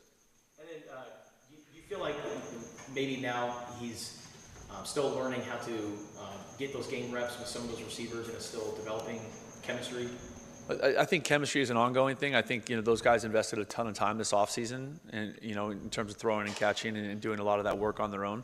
But there's nothing that simulates the speed of the game. You know what I mean? I think I should have said this in my opening statement. Just like when you look at a game like that overall, when you're playing a top 12, 15 team on the road, you can't turn the ball over 4 times, right? Like, you can't not execute on third down on either side of the ball at a level that's good enough to give you a chance to win. You have to play clean, and we didn't do that, right? Our penalties were better, but it still wasn't good enough. And so in that game, there was just huge momentum swings and opportunities for us to respond, and we did not respond collectively in the right way. We didn't answer, we didn't support each other, right? We didn't. And so that part was really frustrating. David and Brent, how did you evaluate the first interception from the respect that the short game kind of had been working to that point, especially on that drive, and then, the route tree there was just kind of 20-plus yards downfield with a dump out? I mean, what did you think of that play call there? Say that again. So the first interception. So much in that question. What's the question? What did you think of the play, the first interception? I love the play call. I love the play call, and it's a play that Noah has been able to complete with high percentages, over the time this season. So, I think there was some coaching points there that, we didn't have great flat control. And so that corner was able to push up underneath it and make the interception. That's what you're talking about? Yeah, absolutely. Yeah. And in terms of some of the snapping issues we've seen with Avery on the special teams, what are you identifying there, maybe why some of his snaps are off? I think that's one of those things that we need to clean up. And Avery's a great kid and a super hard worker, and I know he will get that fixed. But that's something that we need to clean up. Two questions. One, in terms of the availability report, how it went with that process, just your thoughts on that real quick. Just the process of that you've seen around. The availability report is great. I think it's, hopefully it removes a lot of conversation about player injuries. And, I know you guys have heard me talk about it before, but I just feel like sometimes when you have a good player who's injured or a player of interest that's injured, the entire week or the entire narrative becomes about that one player who's not even available to play anyway, right? I'd rather talk about the guys that are playing. I'd rather talk about the opponent that's coming in here. I'd rather talk about the opportunity that is in front of Arizona football. And then for Noah Fifita, you were talking about that accuracy stuff. Do you see anything in terms of, in footwork, stuff like that, just mechanical stuff? Yeah, I think he's moving around a little bit too much back there, and I think he would tell you the same thing. And I think that's one of those things that him and Coach Daggy will get cleaned up, starting tomorrow. Michael and John. In your opinion, after watching the film, could Dalton Johnson have done anything differently on that play where he got into the return? No. Do you think that it should have been a penalty because? I know I can't answer that. So thank you for the question. All right, another one, offensive line, I thought probably played real positive. There's some good stuff up front there. There's some good stuff in this game up front. Our O-line, right? No false starts, right? We were disciplined in a hard place to play. I was excited about that. I thought that was a positive. I thought that did show some good red line. I thought our effort was good in the O&D line. When they run the ball 47 times and average 2.4 a carry, that's a hell of a day against a good football team on the road. It's the other stuff that I mentioned. It's the turnovers. It's the big plays. It's us not responding to those momentum swings where we had to answer and we didn't. And that's what we're all going crazy. We're all so pissed off about. Before the season, you spoke about how devastating losses were last year, and even with wins that the team just couldn't really bounce back and it kind of snowballed. Did you notice a difference in how the locker room felt after this loss? That's a good question. Absolutely. I think that's one of those things that I think, I've said ad nauseum in here that I'm not looking backwards. I'm thinking about this football team this year at the University of Arizona, and so are the players. That's where they're at. This is a much different team, right? 62 new players. So I think I'm excited to see how we respond for practice tomorrow. That's what I want to see. And what stands out to you about Oklahoma State just early? A couple things. I think their quarterback's a dual threat guy, and he can be a problem with his arm and his legs. They've got a really, really good group of receivers, and they've done a good job of putting together, guys that are explosive, and then also some big body guys. The running back is a good player. On defense, they have a lot of experience especially in the secondary, guys that have had a ton of snaps, and then their defensive front is big and long. You know what I mean? And so, that part of it, the story and all the stuff they're going through, we're going to get their best shot here on Saturday, and we know that. Brian and then Jason. Well, going off that, do you have any experience playing against a team, coaching against a team that has recently made a change like that, and what kind of difference do you see in an opponent? I don't know that I have a great answer for that. Every team is different, right? This team with what they're going through is going to be different than what UCLA is going through this week. So I don't have any experience coaching against them. All right, that was the head coach of your Arizona Wildcats, Brent Brennan. We'll let you hear some more of that potentially coming up later in the week. He'll obviously talk again on Thursday, and you can also hear that as well over on our website, WildcatsRadio1290.com. ArizonafutbolTeam.com. We do have a question of the day today that I wanted to give to you, and that does involve your Arizona football team after the 25-point road loss to number 14 Iowa State. Do you still believe that the Arizona Wildcats will reach a bowl game? Like I said, I don't think that there's any need to panic here. It wasn't obviously the performance that I think the Wildcats wanted in Ames, Iowa. But again, that's a good football team. That's a veteran football team in terms of that program. And having been there, done that, they were in the championship game last year. They will likely maybe be in there again this year. I don't know that anybody had any designs on Arizona being a contender for the championship. You'd like them obviously to be close to that situation, but I don't know that anybody believed that that was going to be in the cards. And even if they are, we've said and we've talked about this before, in most years, the team that gets to that game loses twice. I think 7-2 has kind of been the number for teams to kind of the minimum. Like you don't want to lose, you don't want to go 6-3. But 7-2 gets you in the conversation to play in the Big 12 championship game. So again, you were going to lose every year. So even the champion of this conference loses a game at some point. So no need to panic. So again, do you believe that they're going to reach a bowl game? Head on over right now to Twitter, and that's Wildcats1290 at Wildcats1290, and vote in our poll. At the moment, 80% of you saying yes, it is too early to panic. You do believe the Arizona Wildcats will reach a bowl game. Looking at their schedule, I mean, it doesn't look crazy. However, the school up north, BYU, Houston, and Cincinnati are all left on the schedule, and that's 2, 3, 4, and 6 right now in the standings. Mm-hmm. Texas Tech is the only team they don't see this year at the top of the conference. So, it's not a murderer's row. There aren't a lot of, top 10 teams on the schedule. However, it's not exactly as easy as you might see by not seeing numbers next to those names. Those are some quality teams. Absolutely. All right, then we're going to talk some Arizona soccer. Head coach Becca Morris is going to join us next. We'll get her thoughts on a winning weekend over at Mulcahy Stadium. DK on the Sports Tip. Cricket getting you home every 20 minutes on the fives with your traffic and your weather.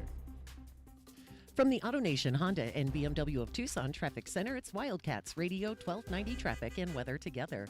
Expect on and off slowdowns near Ajo and Keno due to road work. Got some backups on westbound Ajo at Mission. Earlier collisions at Naranja and La Cañada, and also Cold Road and Golf Links.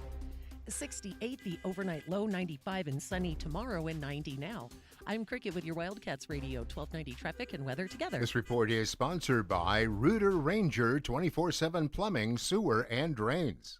For fast, affordable plumbing and emergency drain services, call Rooter Ranger and get out of plumbing danger. RooterRanger.com.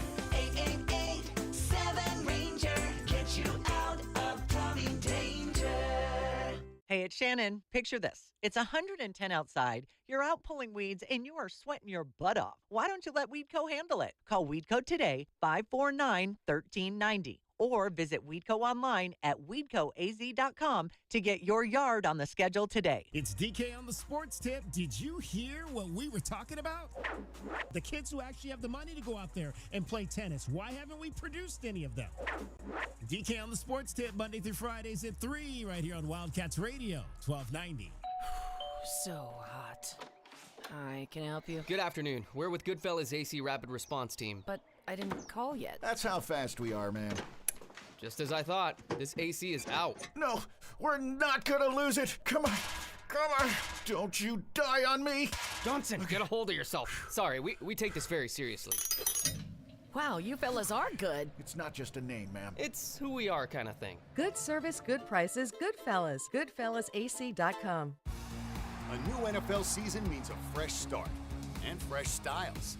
At NFLshop.com, you'll find the latest jerseys, hats, and sideline gear to rep your team all season long. From rookies making their debut to legends, NFLshop.com has it all. Score exclusive styles you won't find anywhere else and show up ready for every kickoff and big play. Fan like a pro and shop now at NFLshop.com. You're still glowing, flirting, grooving. You've still got it. But your immune system weakens as you age, making it harder to fight flu, pneumococcal pneumonia, RSV, and COVID-19. Vaccines are a key part of any health routine and help strengthen your immune response. Ask your doctor or pharmacist which vaccines you need. Schedule in minutes at VaxAssist.com. Sponsored by Pfizer. Life insurance. Why are you putting it off? Can't afford it? Too much hassle? Think you don't need it? There's lots of excuses for putting off life insurance. But if you weren't there, who would pay the mortgage and other bills? With Ethos, you could be covered in 10 minutes and boom, family protected. Ethos, fast and easy online term life insurance. Up to $2 million in coverage with no medical exam. Some policies as low as $1 a day. Answer a few health questions and get your free quote at ethos.com/play. That's ethos.com/play. Now that I'm a dad, I can't stop thinking about what would happen to my kids if something happened to me, like losing the house or not affording college. Yeah, that used to keep me up at night too. It's why I finally got life insurance from Ethos. It's 100% online. No medical exams, just a few health questions. I got $2 million in coverage for around $2 a day. I never realized it was that simple. Get your free quote at ethos.com/game. That's ethos.com/game. Rates may vary. Bill monthly. Sample rate 10-year term life policy for a 35-year-old healthy non-smoking male. All right, gentlemen. This is Emmett Smith on behalf of Depend, and I've got the perfect play. Run straight to your doctor's office for a life-changing catch. Because when prostate cancer is caught early, it's up to 99% treatable, and one blood test might be all it takes. And now through November, Depend is donating to the Prostate Cancer Foundation for select purchases. Talk about a great play. From September 1st to November 30th, Depend is donating 25 cents to the Prostate Cancer Foundation for Depend Shields Guards Real Fit products purchased in the U.S. up to a maximum of $300,000 or in Mississippi. My heat and air were in a state of disrepair. September is here. The kids are in school, football has started, and it's still hot in the old Pueblo. Picturox Cooling, Heating, and Plumbing is your trusted, local, and family-owned air conditioning and plumbing service provider. We have been serving Tucson and the surrounding areas for over 24 years. Call Picturox Cooling, Heating, and Plumbing at 520-492-0748 or go to picturoxcooling.com to set up your next appointment online. Picturox Cooling, Heating, and Plumbing. Hey, it's David Kelly, DK on the Sports Tip. Don't forget to download the Wildcats Radio 1290 app. It slaps. We've got full coverage of the Wildcats, the Suns, the Cardinals, the Diamondbacks, Pima College. Download the Wildcats Radio 1290 app today. Westwood One presents Today in Women's Sports. The Indiana Fever kept their season alive Sunday with a 90-83 win over the Las Vegas Aces. Facing elimination down 2-1 in the best-of-5 semifinal series, the Fever rose to the moment in front of a raucous home crowd. Kelsey Mitchell led the way with 25 points, while Aaliyah Boston added 24 points and 14 rebounds. Despite losing superstar Caitlin Clark to a season-ending groin injury, Indiana and head coach Stephanie White have defied the odds and now stand just one win away from the WNBA Finals. This group really just rallies around one another. The desperation and the urgency that we play with when we're in those positions has been exactly what we need, and we've just got to bottle that up and take it with us. I mean, it's a one-game season right now, and we got to carry it all over, and we got to be better. Game 5 is Tuesday in Las Vegas with a trip to the finals and a showdown with the Phoenix Mercury on the line. With Today in Women's Sports, I'm Jody Jackson on Westwood One. Okay, all signed up. Easy. Now let's run payroll. What the? Hey girl, I'm you with more gusto. Nice. Who's that? New social media manager. Hired and onboarded with gusto. And spoiler, we're kind of famous now. Wait, we're famous? Oh, well, I'm famous. Payroll, benefits, and HR. Designed and built for small businesses.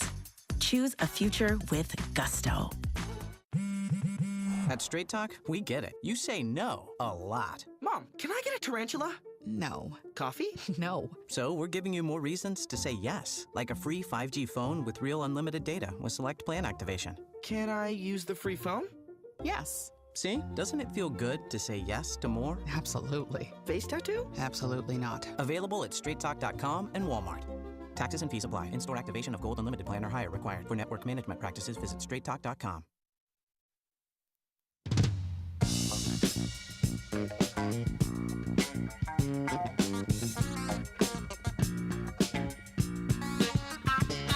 DK on the Sports Tip. Wildcats Radio 1290. Plays it through the nutmeg to Betosh with the center. And another goal for the Cats. For the junior. We talked about not being pretty. This one is. Through the wickets, Betosh with the serve. Arched right there the first time. We've just seen her willing and ready to shoot all game. Gets paid off.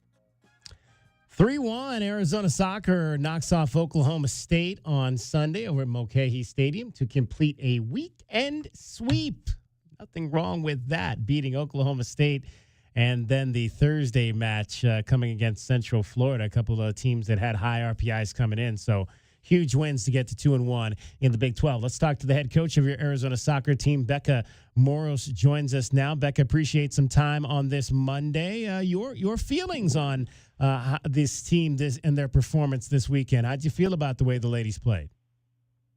Well, hey, and thanks for having me. It's always nice to be on after 2 wins, so everything's feeling a lot more up with the W's. But, yeah, I'm really happy with the team, and I think they've responded well to various challenges this season already. And we've been playing well all season, but not really having that ruthless mindset to get the wins and to turn good performances into game-winning performances. So I'm happy with the direction that, the team moved in this weekend. We've got huge games coming up, so we have an opportunity to prove that is who we are from this point on out and what we've grown into in the course of the season, or we'll learn. And those are our two kind of options here.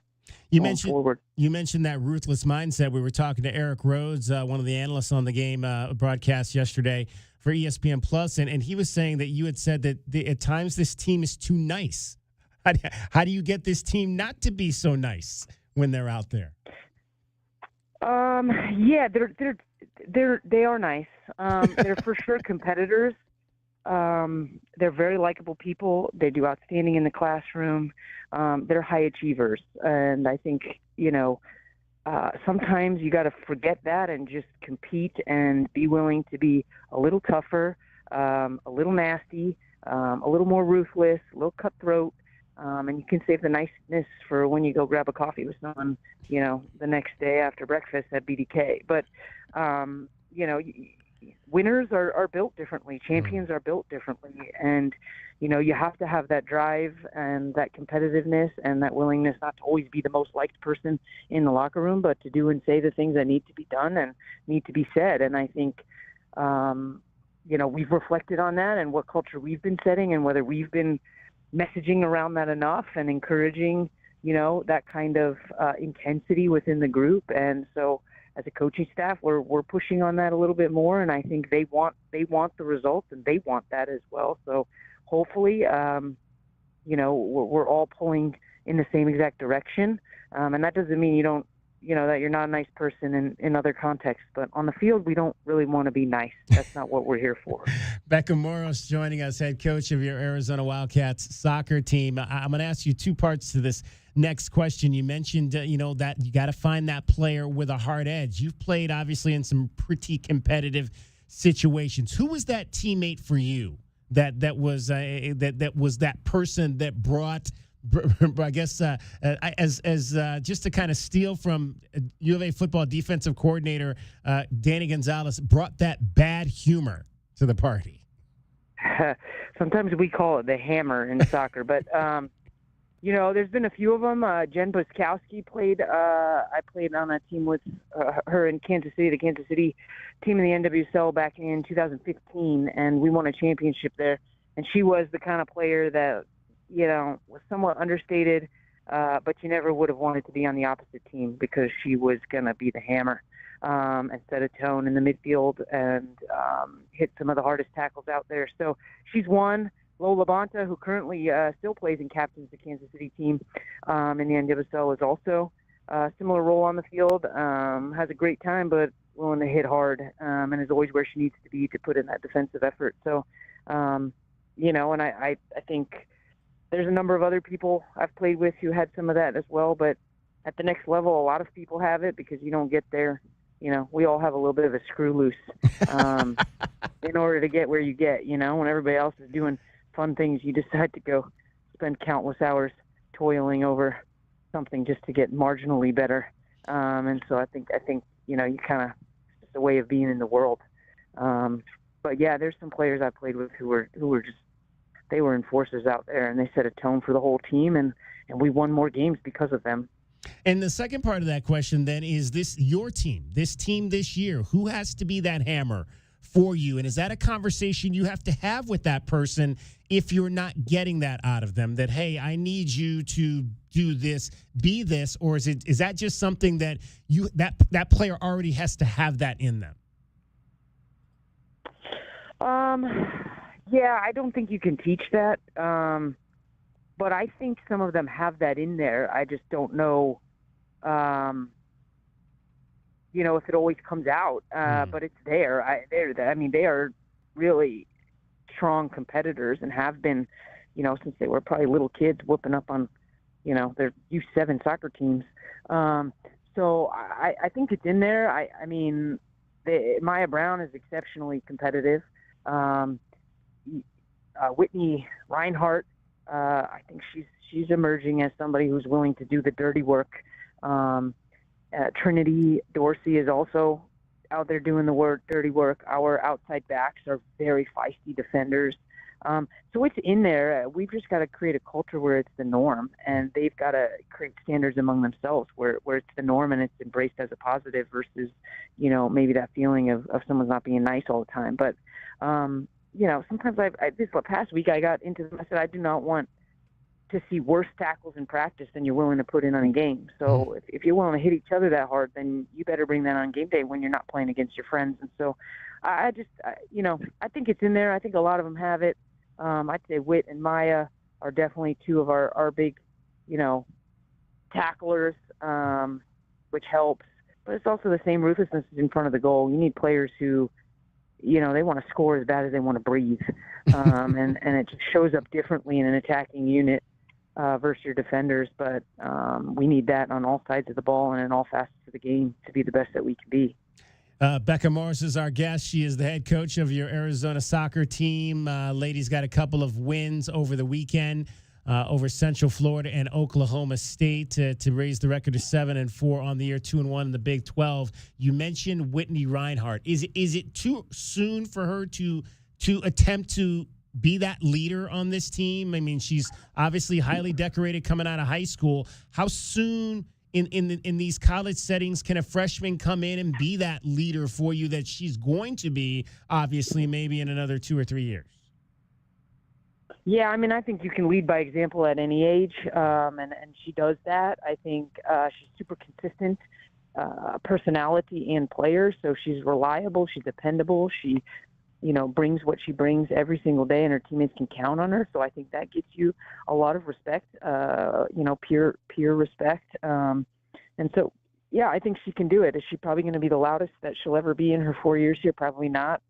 She'll grow into that, but I do think in terms of, her ability to assert herself, her confidence in her play, the tone she sets in the way that she approaches each training session, her desire to win. I think those are things that you can do as a freshman, and that she's already growing into kind of a bigger role in those areas within the team.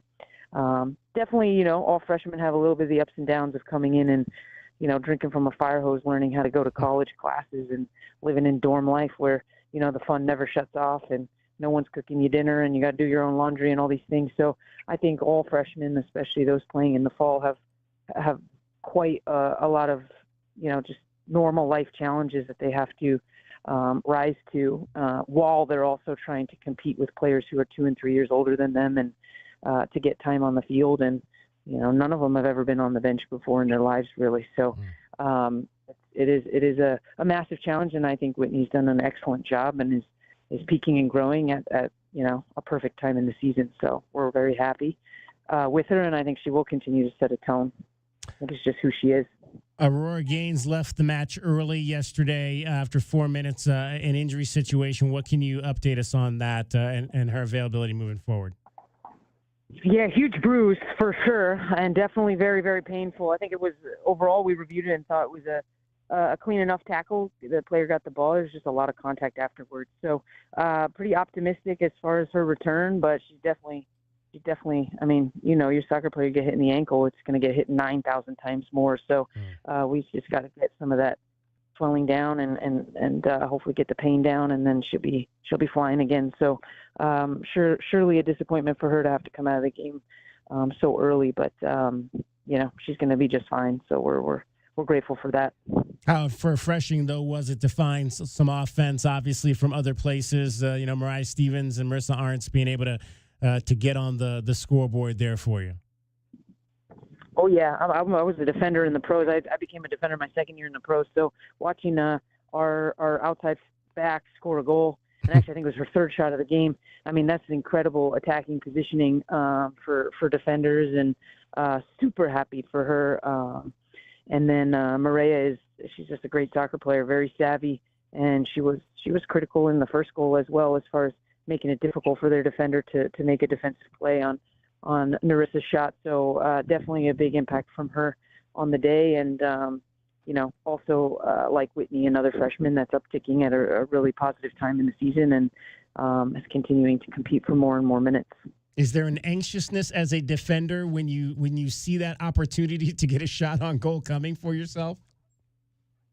I think so, and it was actually Marissa's third shot of the game. So fortunately, she had the two before to get ready for that third opportunity, and she put it in. But Hatterberg had a goal earlier in the season, and in this game as well. Before Aranda came off, she had a coast-to-coast run right up the middle of the field and a shot from pretty close to the 18 that was really great shot. So I think, the way we play, we hope we can continue to put our defenders in attacking positions, and it's a really good sign of what's to come. So definitely happy about it.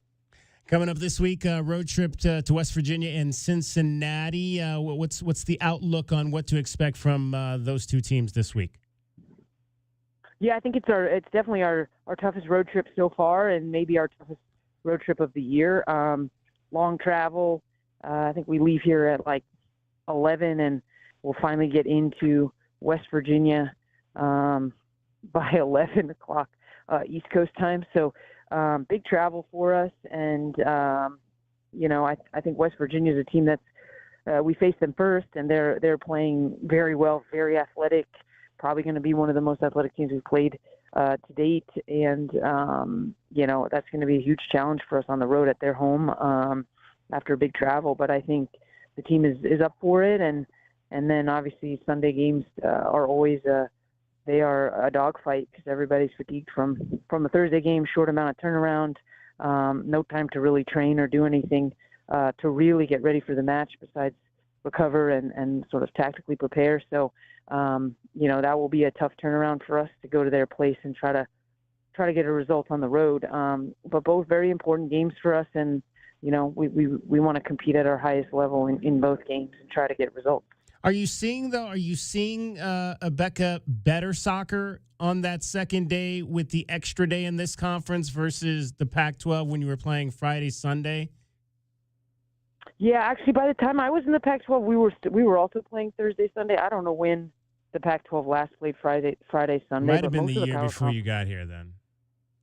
Yeah, I mean, most of the power conferences have been playing Thursday, Sunday. So, and I thought they all changed to that kind of at the same time. But for sure, the biggest thing is if you play Sunday and you don't play again till Friday, then you're going to have more time to train between Tuesday, Wednesday, Thursday, which, makes a big difference in terms of going into that first game. But then that second game, you suffer.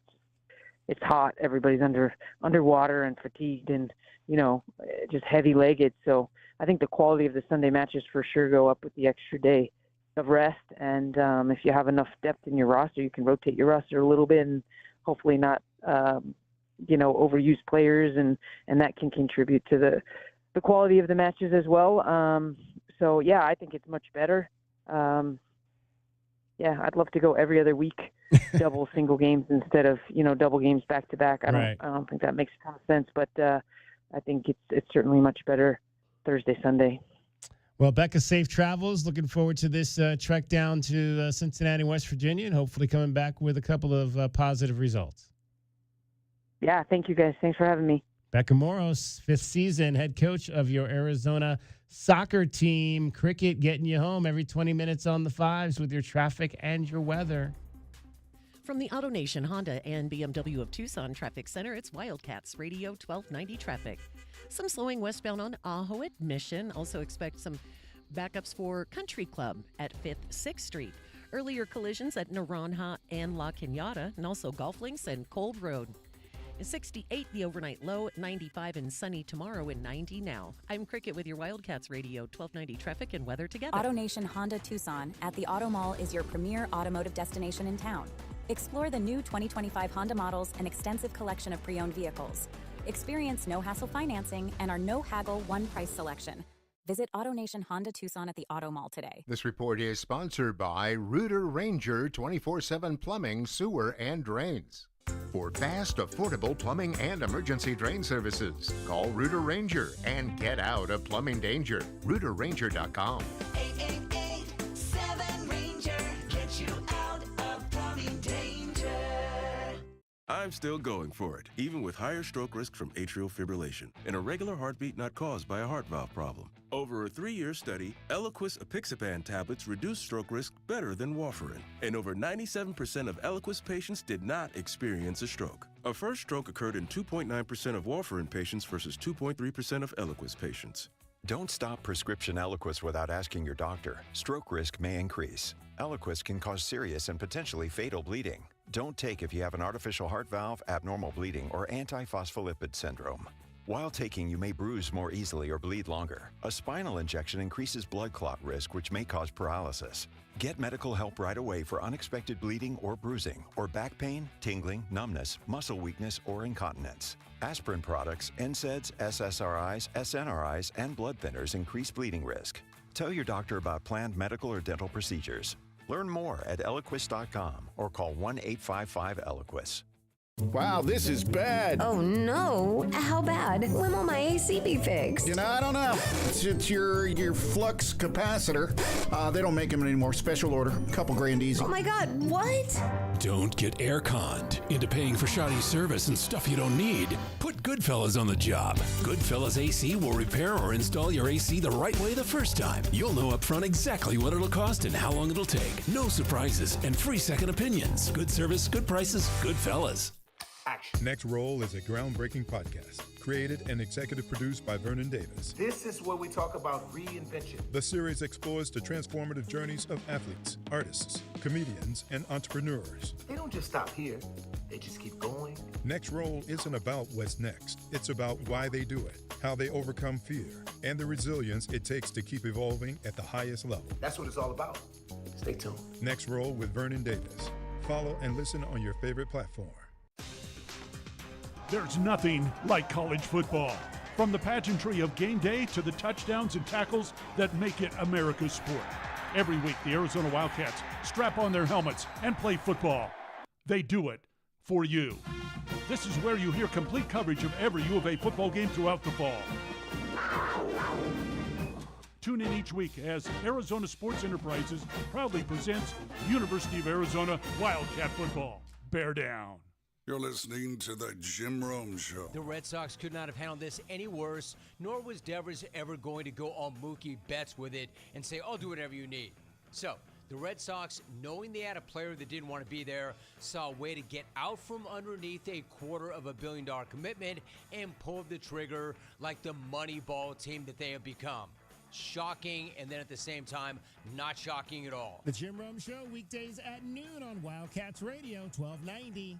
Is reviewing life insurance on your to-do list? Now's the perfect time to add it. A friend recently told me that securing life insurance sooner rather than later can help you lock in lower rates for years to come. So, I bumped this up on my list and got it done. I called SelectQuote and couldn't believe how easy and affordable life insurance is. I'm 40 and got a $500,000 policy for $16 a month. My husband's also 40 and his $500,000 policy was only $18 a month. Plus, with SelectQuote's same-day coverage, there was no medical exam required, and we were covered by the time we hung up. Knowing I have this checked off my list feels amazing, but the peace of mind knowing my family is protected feels even better. Call SelectQuote at 1-800-694-1010.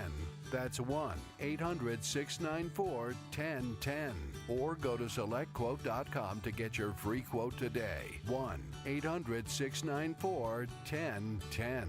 Details on example rate at SelectQuote.com.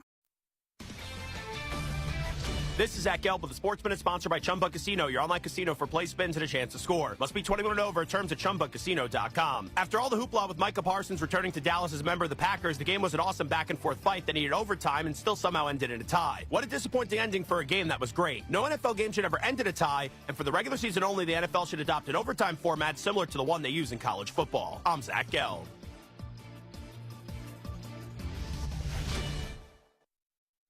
Ready to kick off the fun? Chumba Casino is your go-to game plan during halftime or overtime. From spinning slots to instant scratch-style cards, it's like running the perfect play, all from home. New players score a free welcome bonus and daily logins with a shot at some serious prizes every time you play. Get in the game and visit ChumbaCasino.com today. Let's Chumba. Sponsored by VGW Group. No purchase necessary. See terms at ChumbaCasino.com. Must be over 21 and present in a state where it's legal to play. Life insurance. Why are you putting it off? Can't afford it? Too much hassle? Think you don't need it? There's lots of excuses for putting off life insurance. But if you weren't there, who would pay the mortgage and other bills? With Ethos, you could be covered in 10 minutes and boom, family protected. Ethos, fast and easy online term life insurance. Up to $2 million in coverage with no medical exam. Some policies as low as $1 a day. Answer a few health questions and get your free quote at ethos.com/play. That's ethos.com/play.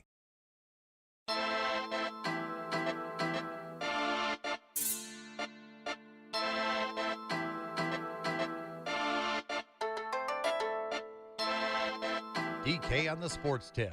Wildcats Radio 1290.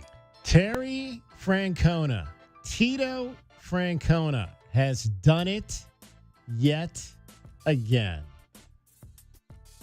Pitch, breaking ball hit on the ground right side. Picked by Edwards, throws to second one. Lopez to first. A double play, a killer of a double play as it ends the Mets season. And so, one of the uglier parts of the history of the New York Mets, having their postseason hopes ruined on the final day of the season by the Marlins, has happened again. They're going home. How's Dad? He's not good. He's not good. He immediately called me when the game was over to say, well, it's over. They found a way to ruin it. One of the highest priced rosters in all of baseball is sitting home for the postseason. The New York Mets, who could not find a way to win the wild card, falling to the Cincinnati Reds. But actually, they finished tied, but the Reds had the tiebreaker. So Terry Francona and his Cincinnati Reds, he has done it with the Red Sox. He has done it with the Indians. And now he has done it with the Reds. Take a team to the playoffs. It is your Casino del Sol replay for today, home of award-winning dining, gaming, resorts. I did not play golf yesterday at Sawilo, but you can play there 7 days a week. Let's hear from Terry Francona, Arizona baseball national champion from 1980, about his Reds clinching a spot in the postseason. Tito, you've been here before. This can never get old, correct? Oh, are you kidding me? Look at this room. I mean, they deserve to blow it out. And I know we got some stuff ahead of us, but not in the next hour. You said so many times, worry about today. Worry about today. How were you able to get this team to the finish line? You know what? They're a team, and they act like a team. They play like a team. We go through tough times like a team. Now we're going to party a little bit like a team. You have been a player. You've been a manager. Can you take us through what maybe these players are going through right now? Because I know you're more happy for them than yourself. I am so proud of them. I want to sit back and watch them have fun. They deserve it. Terry Francona. 12 postseason appearances now for Terry Francona. I got a stat. He managed 4 years in Philly, did not get there with the Phillies. His first year in Boston, he ended that long drought of the Red Sox not winning a World Series and won twice in the World Series there. Yeah, first 3 years at Philly, 97 to 2000, then 4 years off before he took over the Boston Red Sox job. What if I told you, DK, 2 losing seasons since then? Yeah, I would believe it. Since 2004. Yep. Since we talked about the Diamondbacks 2 losing seasons, and obviously Cleveland had a really good squad. Boston was amazing back when he managed them, but only 2 losing seasons, just the pillar of success. Obviously, everybody knows the drill. Tito will get you there. He will indeed. Led the Indians to the World Series in 2016 to Game 7. Still have nightmares about that and not getting it done that night against the Chicago Cubs. And in his That's first worse than the 102 win 2017 season? Yeah, that was a pretty tough one as well. But yeah, you get to the World Series and you're that close. Yeah, 3-1 lead coming home. 3-2 lead. Well, 3-1 lead in the series. 3-2 lead coming home with 2 games, 6 and 7, and you can't complete the run. That's tough. That was tough to swallow in 2016. But I got a lot of Cub fans in my friend group, so I was happy for them at the same time that I was sad. So lovable for myself. Cub fans are great. Yeah, there they go. We'll see how that works out for them this year. I am happy though. I am happy. Champagne awaits another celebration. And yet, they're trying to finish it with a win. The 1-2 pitch. Swung on and blasted. Deep to right. Down the line. Off the pole. Can you believe it? A 3-run walk-off home run off the foul pole and right. That's what a walk-off home run sounds coming out of the voice of a Hall of Fame announcer in Tom Hamilton. 4 runs in the bottom of the 10th after our guy Rowdy Tellez with the Rangers put him in a 3-run hole. I love that guy, man. Rowdy Tellez is like, I think he's going to become one of my favorite baseball players. He's one of those guys who does not look like he should even be out there. Like he should be in the beer league softball.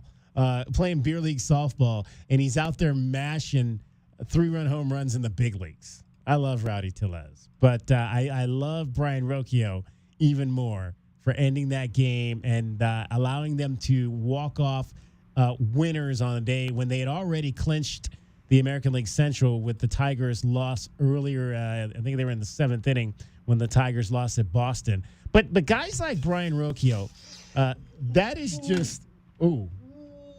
What happened over there? Tyreek's whole leg just bent backwards. Oh no. Tyreek Hill? Oh my goodness. I did not see that. No, they're not going to show that. Yeah. They can't. No, I'm sorry.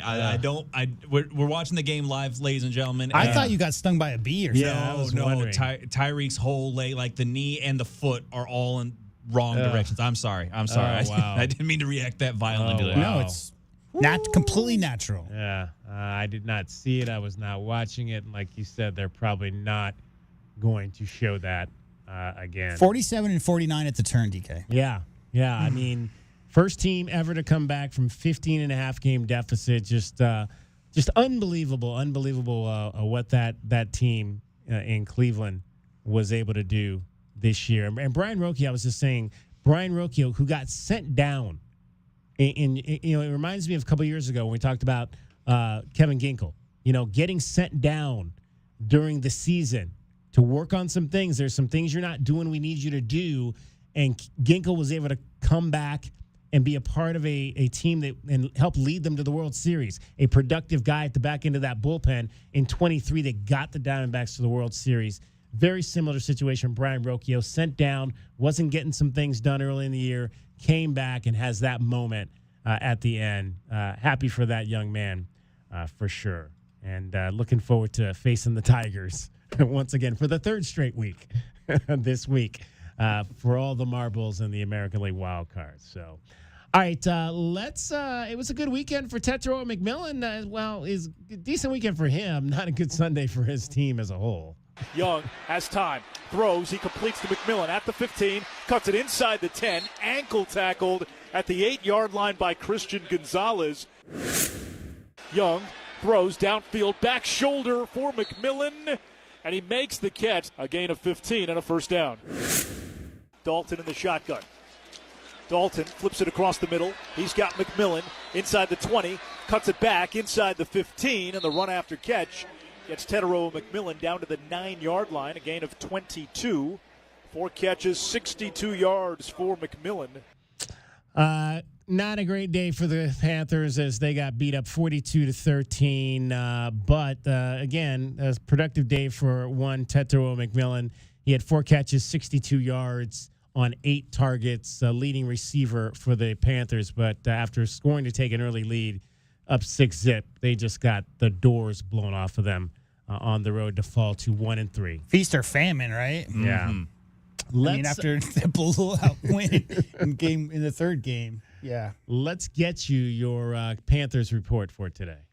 This Panther Update is brought to you by UNC Charlotte. Handling success is the next step. I'm Anae Schroff with this Panthers Update. Charlotte's momentum has a name, UNC Charlotte. 32,000 students strong, ranked among the nation's top 75 public universities, recognized at the highest level for research, unmatched access to Fortune 500 companies, built for a top-tier city. This isn't typical higher ed. The difference is scale. The difference is momentum. The difference is Charlotte, UNC Charlotte.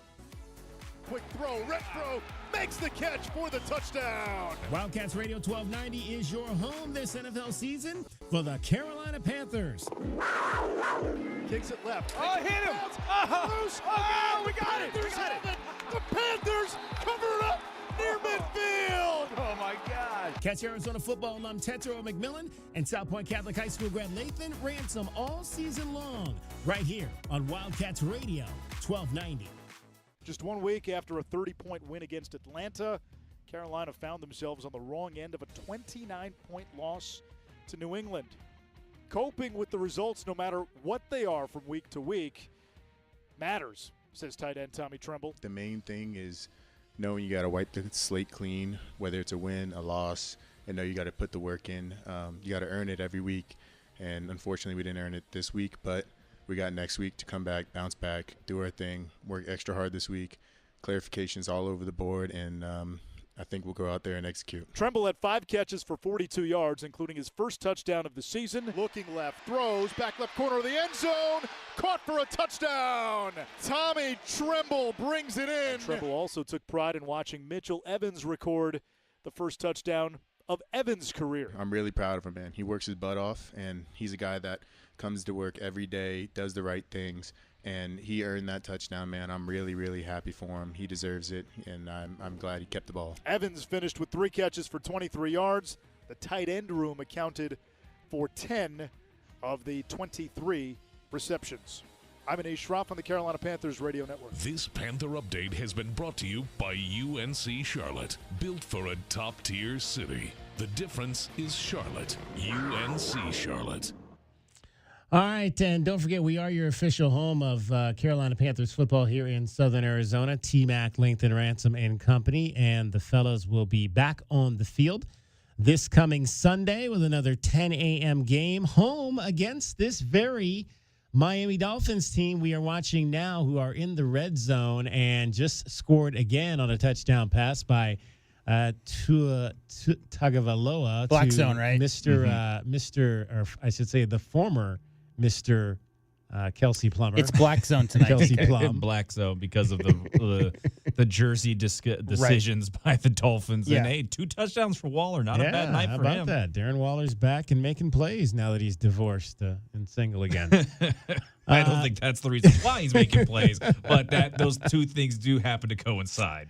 10 a.m. will be the kickoff this coming Sunday for the Dolphins and the Panthers. It'll be after the second of the international games in the Europe phase of the international series. The Browns and the Vikings will play. You'll hear that game right here at 6:15. The first game turned out very well for your Steelers on Sunday. I guess my favorite part of that was apparently they did a tush push.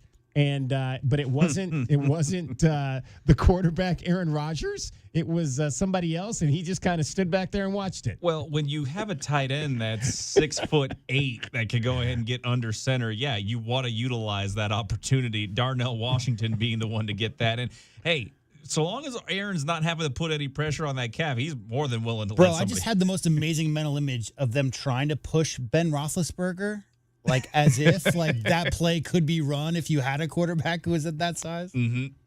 Now Darnell at 6'7", that's an easy guy of just snap the ball to him and just let him kind of lean forward a bit there. Yeah. Well, the old lean. Before the unfortunate injury to Tyreek Hill in this game today, I looked up at Twitter, and Nick Folk was trending, and that's because he earlier hit a 58-yard field goal for the New York Jets. Nick Folk, Arizona football class of 2006, in year 18 in the National Football League, 40 years old, and just kicked a 58-yard field goal. Well, the league does have a long history of old kickers, right? Yep. A long history of old kickers and an inspiration to dad bods everywhere. Sure. I'm telling you. How about Nick Folk? Just continuing to, I'm trying to, who does he look?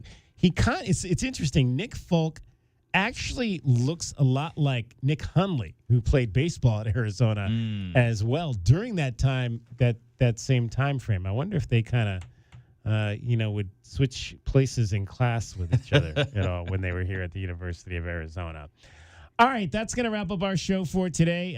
We want to appreciate Becca Moros for joining the show today, the soccer coach at the University of Arizona. Chris Brown from AZ Bandcat Sports, who was with the Wildcats covering the team, the football club in Ames, Iowa. And Eric Rhodes from ESPN Plus, U of A soccer analyst, for joining us. Coming up next, it's the Brent Brennan Radio Show live from the Union Public House. And then after that, it is Panther Talk. Dave Canales will try to explain what happened in New England on Sunday. That comes up at 7. Brent Brennan right here straight ahead at 6:05. For Dragon Ball, for cricket, for JW Madden, my name is David Kelly. That's our time for tonight. Thank you very much for your time. We'll talk to you tomorrow at Women's Basketball Media Day for the U of A. You'll hear it right here on Wildcats Radio, 1290. From the AutoNation Honda and BMW of Tucson Traffic Center, it's Wildcats Radio 1290 traffic and weather together. Collisions reported Ruth Ruff and I-10, a hit-and-run wreck, Ruth Ruff and I-10. Also collision at Flowing Wells and Wetmore. Expect some slowing near Ajo and Keno due to road work. 68 the overnight low, sunny 95 tomorrow, 90 now. I'm Cricket with your Wildcats Radio 1290 traffic and weather together. This report is sponsored by ExpressPros.com. Exhausted with applying for jobs online and never hearing back? With Express Employment Professionals, experts in your community are dedicated to helping you find a job. With more than 870 locations, there's always an office in your area. Start at ExpressPros.com to find an office near you. The event of the year is here. The 23rd Annual Tucson Reptile and Amphibian Show and Sale, October 4th and 5th at the Pima County Fairgrounds Old Pueblo Hall. Discover exotic creatures from crocodiles to cobras. Enjoy a well-supervised reptile petting zoo. Get more information at TucsonReptileShow.com. This is Ron. I'm the president of Alaskan AC. Our main job is keeping you comfortable, and we hope that puts a smile on your face. But we recently met someone we just made smile just by being on the radio. I giggle every time I hear you guys come on. My daughter laughs at me because I can hear the jingle start and I immediately turn the volume up. That's our new friend Charisse. Not a customer, just somebody who needed a laugh, and we just happened by. My husband passed away 5 years ago. I was diagnosed with cancer 5 years ago. I fell into a very dark depression. You guys make me so happy, so I can't say thank you enough. I really, truly can't. That's awesome. No matter how we made you happy, we just want to say thanks. You're the reason we've been keeping Arizona chill since 1972. The Grizz cracks me up, and I've actually repeated it to people because some of them don't know who you guys are. Mm-hmm. So I have to say, oh, you have to listen to them. They're so funny. Reach out anytime at AlaskanAC.com. Wildcat fans, join us at Arizona Stadium Saturday, October 4th at 12 noon for Hispanic Heritage Day as your Arizona Wildcats take on the Oklahoma State Cowboys. There's nothing better than an Arizona football game day, from the tailgating scene to the action on the field, alongside 50,000 of your closest friends. Get your tickets now by calling 520-621-2287, that's 621-CATS, or by visiting ArizonaWildcats.com/FB. Cats Cowboys, October 4th. Bear down. Here's your shot at winning $1,000. It's $5K a day on Wildcats Radio 1290. Text the national keyword WAGE right now to 95819. That's WAGE to 95819. We'll text you back to confirm your entry. Data and message rates may apply. Please don't text and drive. Your shot at $5K a day is happening now. Listen for the national keyword 5 times each weekday. Then text the keyword to 95819. 5 winners, $1,000 each. $5K a day. Essential Pest Control leaves bugs belly up with science. You mean they don't use yesterday's newspaper?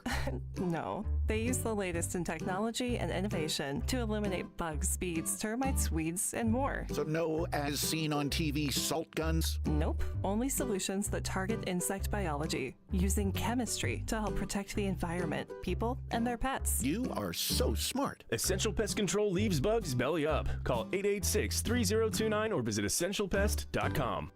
Experiencing the natural wonders comes easy at Rockin' K. Nestled at the base of the Rincon Mountain foothills, enjoy stunning mountain views up close every day. Visit Lennar's 2 communities in Rockin' K, with home savings up to $25,000 and limited time interest rate and closing cost incentives on select move-in ready homes. LiveRockingK.com. Designed by nature. Proud U of A radio broadcast sponsor. If you're feeling overwhelmed by the thought of a home remodel, don't stress. The Window Depot is here to help. At the Window Depot, we're your one-stop warehouse for everything you need for your next remodel. Windows? Check. Doors? Got it.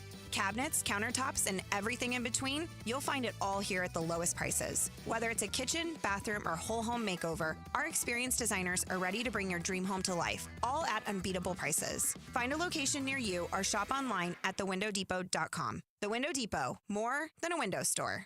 It's your time to shine. This is Desert Diamond Casino, the spot with Arizona's only hometown sportsbook, the hottest slots and tables, and off-the-charts energy you won't find anywhere else. Here, there's always a fun-filled, action-packed, downright unforgettable night right around the corner. So let your hair down, turn the sparkle all the way up. It's time to live the diamond life. Desert Diamond Casino. An enterprise of the Thana Ogden Nation.